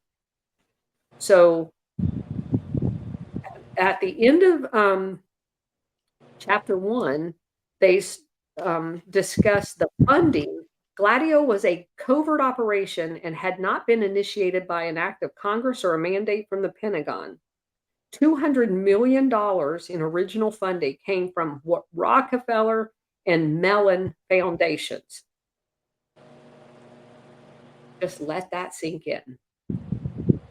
The world would not be safe for democracy ever again. The future of Gladio would come to reside within the U.S., within American ghettos. Because, as we're going to learn in chapter 2, there's a key guy by the name of Colonel Paul Helliwell, and he worked a lot in China in the opium trade in his first dealings in OSS. That's where he cut his teeth at. And those of you who may or may not know that the England, UK fought 2 opium wars. China kept trying to get out of the opium trade because the UK was poisoning their people with it in the fields of growing it and trying to sell it to the local Chinese. So they kept trying to kick the Brits out. And the last war that was fought, Britain, the UK, got possession. That's how they got possession of Hong Kong in the settlement of that second opium war. That's how they ended up with Hong Kong. Hong Kong was a port for opium trade as well as Shanghai. And our, whatever you want to call these guys, these criminal cartel, people like Helliwell were over there helping them create this production capability with the sale of it and everything else, shipping it. So there, Helliwell develops a relationship with Lucky Luciano, the mobster, and Meyer Lansky. Helliwell creates a bank called Castle Bank in the Bahamas, and they begin flooding the United States with heroin, and the profits of the heroin is going to be used to pay for Operation Gladio. It's going to pay for the equipment, and they're going to make a lot of explosives, ammunition. They need media on the payroll because of the propaganda elements. Because every time they do a false flag with one of these terrorist units, they have to have the media in their court to immediately start printing what they want people to know about the event, which is always to blame it on the communists. Now, what you're going to start seeing immediately is how similar what happens in the United States in these terrorist attacks and immediately blaming them on the Muslims. Think tactics. Think tactics, because everything that we're going to learn in this book has been used repeatedly. You just change who you're blaming and you blame where the attack is. Everything else stays the same. There's a boogeyman. They're going to create the boogeyman. You will find that out because ISIS, the Al-Qaeda, all are Gladio units. This is going to become crystal clear. So they create the enemy, then they blame their event on the enemy, and they use it to change everything about your country, whether it's the Patriot Act or whatever. So back to the book. So now we have Castle Bank that's set up in the Bahamas. We have Meyer Lansky getting in on the action, and we have Lucy or Lucky Luciano. Now, the reason why we have to have them is because they have decided to target the Black community in Harlem as going to be the drug addicts that's going to pay for the heroin. They're going to focus selling heroin in the United States, not to the general population, specifically to the Black population, specifically initially in Harlem. And Helliwell is going to be the one that sets this up. He's going to meet with the people who control the streets in that neighborhood, which is the mafia, to do this. So in the million declassified pages stored and indexed on the website of Mary Farrell Foundation, Helliwell's name appears only once on a list of documents withheld from inspection during the CIA's 1974 record search concerning Watergate. And the reason that's important is Helliwell's name has been buried everywhere.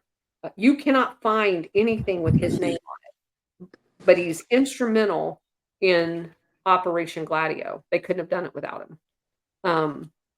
So he goes on to talk about how Helliwell had been working with General Chiang, which was the Chinese nationalist that was fighting against Mao. We basically overturned the emperor and installed Chiang. Chiang is our creation there, and he's now fighting Mao to maintain control over China.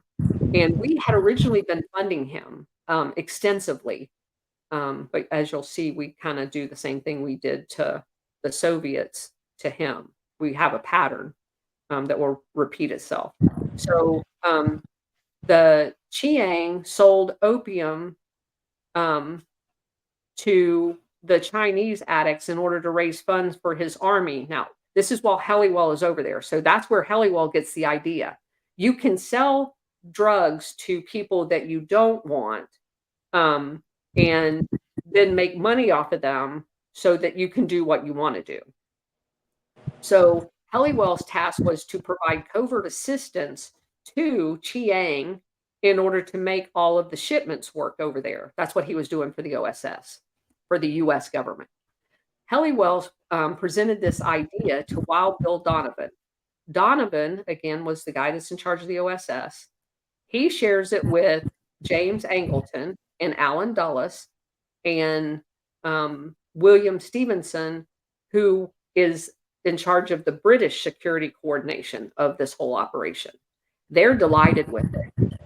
They think it's a great way to funnel money, sell opiates to the Black population in Harlem, and fund the Gladio. So the money for the opiates would eventually come from Nazi gold laundered and manipulated by Dulles and Stevenson through a corporation they set up as a front company or as a shell company called the World Commerce Corporation, which was a financial firm established by Donovan. So they're going to basically, you'll see in a few minutes or in another chapter where the Nazi gold comes from and where it's laundered through. But they're going to set up a whole bunch of fake companies along with that fake Castle Bank to work all the money through and fund Gladio. That's all of it in a nutshell. So by the close of World War II, Honeywell has a number of Army intel buddies like E. Howard Hunt, who we all know from the Watergate scandal. He comes up in all of these things, to include the JFK murder. Lucien Honing, a former member of the French Foreign Legion, strong ties to the Corsican Mafia, which was there. Tommy the Corcoran, which is a lawyer serving in the Strategic Service Unit. Lieutenant General Claire Chennault, a military advisor to the Chinese Chiang guy, and also the founder of the Flying Tigers, whose aircraft was used to create Civil Air Transport, another CIA front, which flew surplus aircraft and used it to launder weapons into Burma, and from Burma, drugs back into China. So they had this whole system set up over there, and basically what they want to do is mirror that in the United States, which of course we know they did very well at. Helliwell and his compatriots had created a model for trafficking drugs and would result in the formation of Air America. That's eventually what the Civil Air Transport Company became.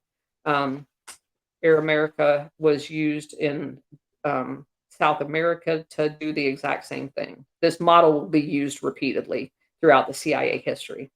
The CIA fleet of planes transported opiates and cocaine during and after the Vietnam conflict, thanks to the efforts of the Burma plateau where it was grown. Minor poppy cultivation area was turned into the largest producing poppy region in the world.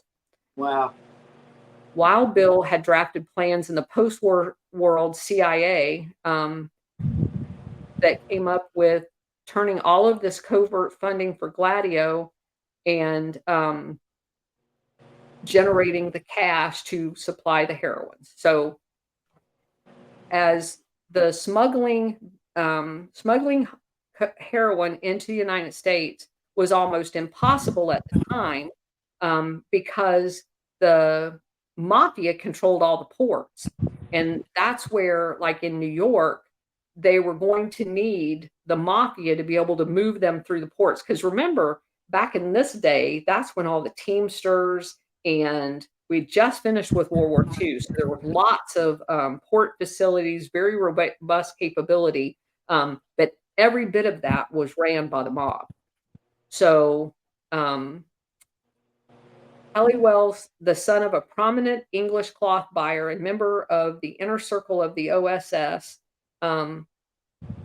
They also mention, and I'm going to show you a diagram in a minute, the other members of the OSS with basically every elite American dignitary at the time, um, Henry Morgan, which was son of J.P. Morgan, Nicholas Roosevelt, Paul Mellon, the son of Andrew Mellon, David Bruce, who was Andrew Mellon's son-in-law, all of the Vanderbilt clan, the Carnegies, the DuPonts, and I thought this was interesting, the Ryan family.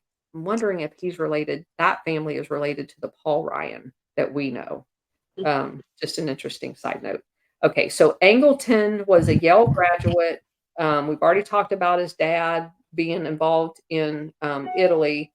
And all of the common denominators swirl around this company, Sullivan and Cromwell, which is where the Dulles brothers were, and the Rockefeller Empire. So all of these same people sit on all of the same bank boards, all the same Wall Street firms, and they just go through a whole litany of how they're all related. And just as a side note, I like to look up the families of these players. So when I got to Wild Bill Donovan and his background, he married the heiress of one of the richest families in America at the time. Her name, although in this book they misspelled it, they said her name was Ruth Ramsey. Her name is actually Rumsey. It's Rumsey, and their family was from Buffalo. Their family owned like 24 of 42 square miles of downtown Buffalo. They owned all of the railroads. They owned the banks. I mean, they literally owned Buffalo. And this Bill Donovan is off running around all over the world starting wars. It's just bizarre. I guess that's what they did for fun. So you've got Donovan, Angleton, and Dulles viewing Helliwell's plan of selling smack to the black jazz subculture in Harlem as the initial money supply for funding this monster. So it goes through a whole bunch of people and it talks about, and they justify all of this by how bad communism is. They're literally talking about addicting Americans to heroin to fight this thing called communism. It's laughably absurd. Whatever.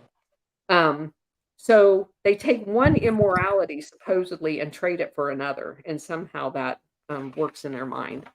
So anyway, For those of you who don't know, Lucky Luciano is a big Sicilian mafia guy. So keep in mind, we're funding all of these stay behind units primarily right now. The emphasis was placed on Italy. And it just so happens that Lucy Luciano ends up in jail for prostitution and all these other things. And they have to work out a deal with getting Lucky Luciano out of jail. And guess where he gets deported to? Italy.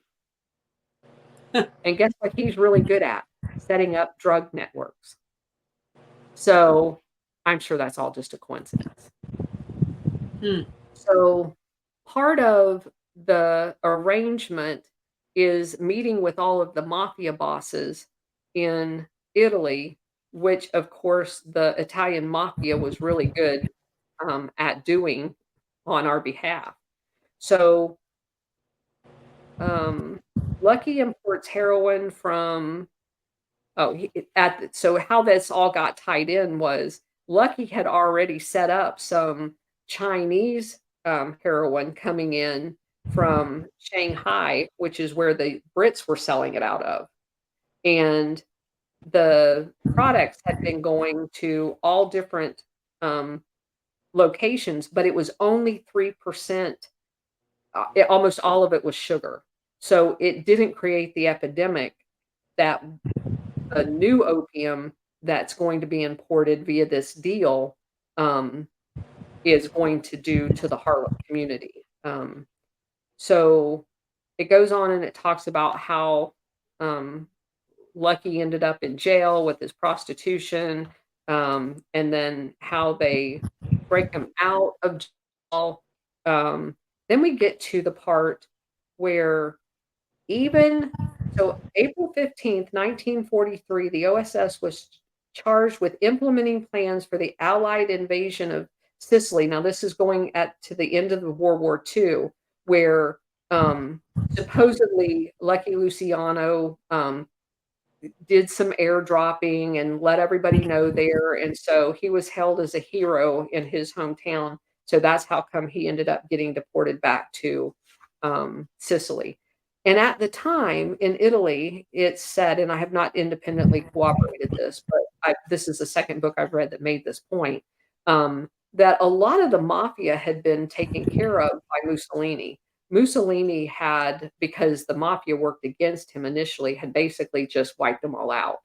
So basically, what we were doing by re-importing Lucky Luciano over to Italy and beefing up the use of the Italian mob over there was basically recreating the mob in Italy, which was not a good thing because at one point they were killing as many as 5 people a day Hmm. throughout the country of Italy after they reconstituted themselves. So, not a good deal for Italy.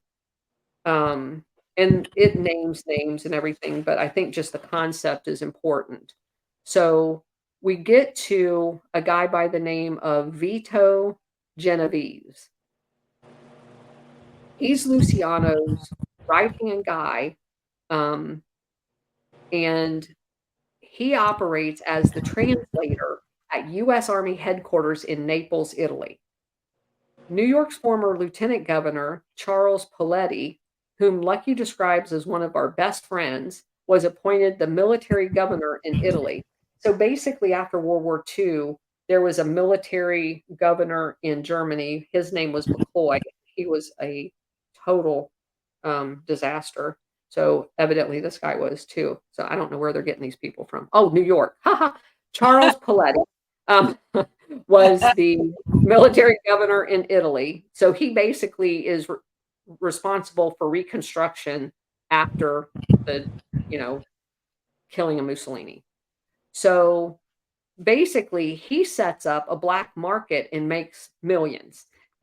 He creates a monopoly on flour, oil, sugar, beans, salt, cigarettes, everything. And so this Genevieve guy and him are working this whole black market thing along with Lucky Luciano. Um, so you get all of this criminality going on, and in the middle of that, you're going to set um, The mafia controlled all of the Italian ports. Helliwell's plan for the funding of the post-war intelligence agency, a plan which relied on Luciano's network of narcotic distribution within the streets of America. Secretary of Navy James Forrestal, OSS officials Alan Dulles and Murray Irving, and Lieutenant Commander Hafferden applied pressure on the New York governor to set Luciano free. And then, ironically, after 3 years of James Forrester being in all of these planning meetings to have all of this happening, he mysteriously gets thrown out of the sixth floor window at Bethesda after they committed him saying he was insane. I'm sure that's just a coincidence too. Wow. So we have Genevieve going back and forth between the US and Italy, getting all of these plans set up. And one of the people in the harbor that was a key witness to one of the crimes that the mafia was involved with in New York at the time, he was found dead after he was given medicine for quote unquote gallstones, but in his autopsy, they found out he had enough poison to kill 8 horses. Another guy who was a witness to them trying to set all this stuff up was found dead, shot to death on a road in New Jersey. And basically, all of the charges were eventually dropped of all the people so they could continue with this whole operation. Because you just kill as many people as you need to, because we're fighting the communists because they're not godly. So, I mean, literally, that's what's happening. So we get to all of these different people, they name them that were in the mafia, Santo Trafficante, who his name comes up in the JFK murder, the heirs to the Al Capone network in Chicago are all in on this. So they all get together and have a meeting in Havana, Cuba, because of course they do. And they're basically quoted using the N word in what they're going to be doing in killing people in America with the heroin at the meeting in Havana. So then in 45, Truman actually abolishes the OSS and creates what eventually becomes the CIA. There was an intervening thing called the Central Intelligence Group. But you've got General Vandenberg, who was the director of the Central Intelligence Group, who he's the one that recruited Alan Dulles to be in charge of the CIA. And that just boggles my mind that you've got Wild Bill Donovan, who's a 2-star general, and you've got General Vandenberg, who, for people in the Air Force is just like a hero. And he's the one that puts Alan Dulles, who's a known criminal, recommends he be in charge of the CIA. Yeah, I don't know if he was blackmailed and did it. I don't know. It's just mind-boggling to me. Then you have the actual National Security Act, which stood up the Air Force and the CIA. That just boggles my mind too.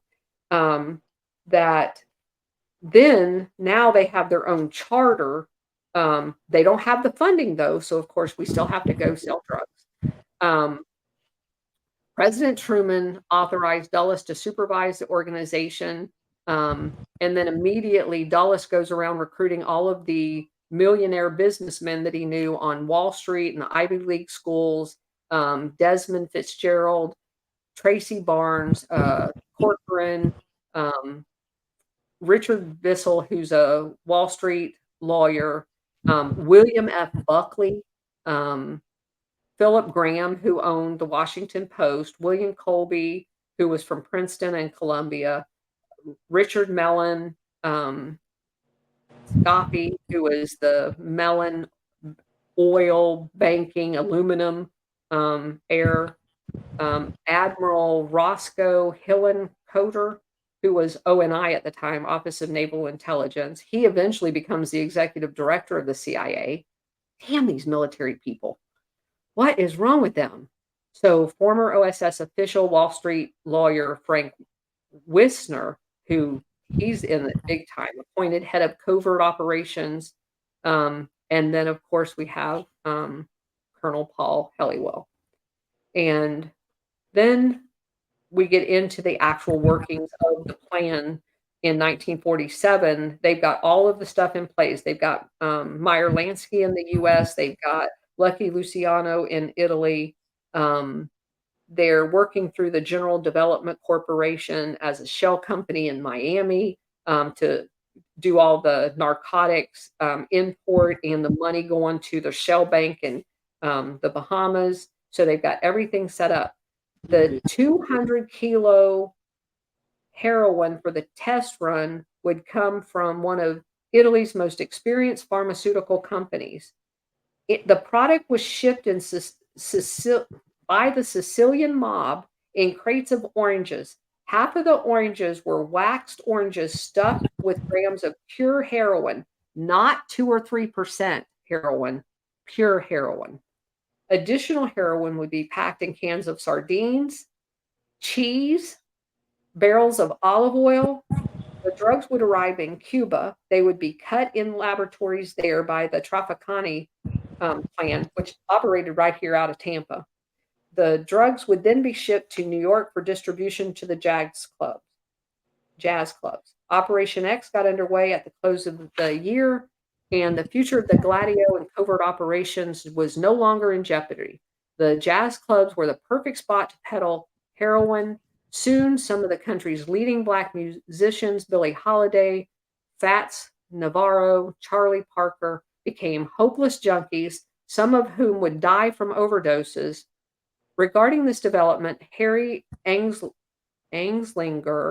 then head of the Bureau of Narcotics, said, "Jazz entertainers are neither fish nor fowl. They do not get the $1 million protection Hollywood and Broadway can afford for their stars who have become addicts. And there are many more that will be revealed as having been addicts. Perhaps this is because jazz, once considered a decadent form of music, has only token respectability." And then he goes on and says some other stuff. But people recognized at the time, even in the government, what was going on. They knew what was going on. Colonel Albert Carone was a New York City policeman who served as the new drug network bagman for the CIA. He was the one that paid officers to look the other way as they invaded the Black community in Harlem to distribute the drugs. A man made with the Genevieve crime family, Carone also collected money for drug payments and later for money to be laundered by the Vatican from mafia families in New York, New Jersey, and Pennsylvania. He was awarded the Grand Knight of the Sovereign Military of Malta from the military arm of the Holy See for his role in this drug trade. He was active in it from 1947 to 1967. And it said the heroin addicts rose in the United States from 20,000 to 150,000 during that time. So, meanwhile, Admiral Hillennotter insisted that the archivists at the Office of Naval Intelligence collect and burn all records concerning Lucky Luciano in terms of his parole deal, the ONI agents that insisted that Lucky Luciano, many people don't know that during World War II, they staged an event in the harbor of New York that basically allowed the naval intelligence to work with the gang, the mobsters there to protect the harbor. And so basically what it's saying here is that they went back and burned all those records so that there's no record of them ever having talked to Lucky Luciano. So they know what they were doing was wrong because they're burning all the evidence of what they did. Mm-hmm. So in 1954, the New York Commissioner of Investigations launched a probe into the matter, and he was told that the ONI and the CIA would consent to cooperate under three conditions.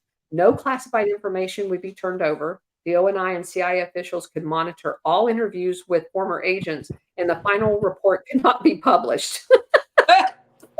So why do the investigation? Um, so then it goes on to make the case of why the people in Italy was so concerned about the communist menace. And basically, what it says in short is that there were from people there's such a fine line between totalitarianism of Mussolini and communism, with it being a controlled government, that there were people that remained in Italy that you could say were sympathizers, but it was not grossly out of whack. There wasn't a huge amount of them, but the media made argument after argument after argument that if we didn't do something to fight against the communists, that they were just going to take over Italy. Um, and so, in one point in 1946, it talks about they were advertising that all the people up north want a communist republic, and all the people in the south want a capitalist monarchy. So I don't know which one of those would be better, but whatever. Neither one of them is democracy, which is what they're always claiming that they're fighting for. Right. So um, they make the case that there was activity, and they were going to use that activity to then start launching operations under the auspices of Operation Gladio. And like I said, they will initially start in Italy, and then it will expand worldwide. So the last part for tonight is um, the CIA director, according to the CIA director, Frank Wisner, um, what would include a catch-all phrase in the 1947 National Security Act that granted the CIA the right to engage in functions related to intelligence affecting national security. So, of course, everything is going to be in the best interest of the U.S.'s national security to defeat this minor pocket of communism in Italy. And we're going to sacrifice the Black community in Harlem to do it, just so Yep. that everybody can stay on the same sheet of music here. Mhm. Of course, the money for the muscle could not be paid to Lucky and Don Carlo, who was another one of the mobsters. It had to be channeled through the financial firm that would not be subject to scrutiny by U.S. Treasury agents, Italian bank examiners, or the international fiscal monitors. There is only one institution that had such immunity, and that was located in Vatican City. And that's where we will pick up next time in chapter 3, the role that the Vatican Bank, um, which could have been completely unknown to the Pope, but the Vatican Bank and some key players in that inner circle will interact with all of these players to launder some of the money initially into the Castle Bank out of Italy. So we'll get to that next time. Does anybody have anything? Did you want to say anything? What's your thoughts? Are you talking to me now? I am. Okay, I didn't know. Well, it's you did a great job, by the way, in making that all very understandable. I guess it's just like you said, it's just the same old playbook. It's just about drugs and money and killing people. I mean, and these few that think that they're smart enough to rule the world. You know, Yeah. nothing new under the sun. Nothing new under the sun. And I think that's where we're going to but while we say that, we don't have so if you say today that that's what they're doing, they call you a conspiracy theorist. But if you can say in trying to talk to someone new that's not awake, it's not the first time they've done it. I'm not crazy. Right. Here's a situation.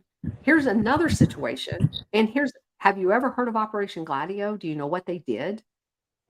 Do you know they drugged all of the black jazz singers and got them hooked on crack so that they could, make money to supposedly fight communism in a foreign country that had nothing to do with us? Why would you sacrifice your own citizens to do something that isn't even a thing? So that's the part that I keep struggling with is that to me, there's no justification to offer up US citizens as guinea pigs. Mm-mm. I don't care if the Satan was spotted walking down the main avenue in Rome.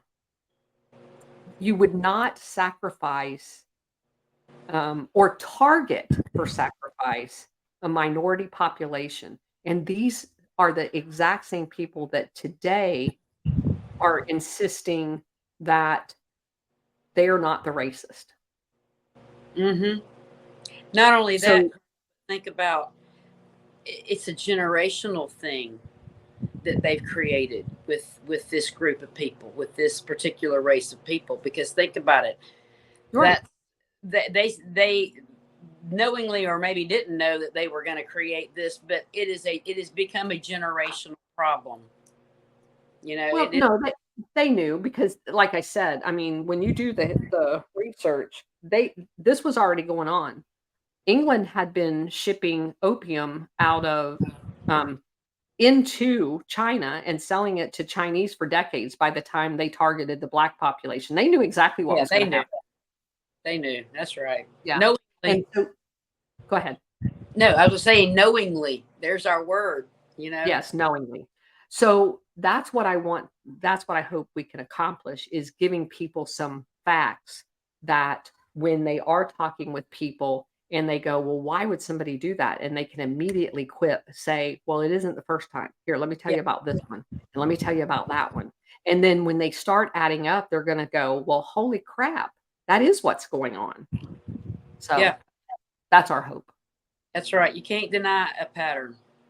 You can't deny I like that. You can't deny a pattern. You can deny an incident, but you can't deny a pattern. I like that. Good. Yay. Yeah, I'm definitely gonna use that. You can't deny a pattern. That's so true. Yeah. Evidence doesn't lie. Same with Okay. serial cheaters, serial anything. There's patterns with No, these. you're right. That's exactly right. Very good. And that's a good, comment to probably wrap this up for tonight, and, appreciate everybody that showed up for our very first, um podcast, and thank you, Fada, for, being my partner. I Appreciate it. appreciate the invitation anytime. I will be happy to sit in and listen. You're No amazing. problem. Alright, awesome. Thanks, everybody. Thanks. Have a good night. You too.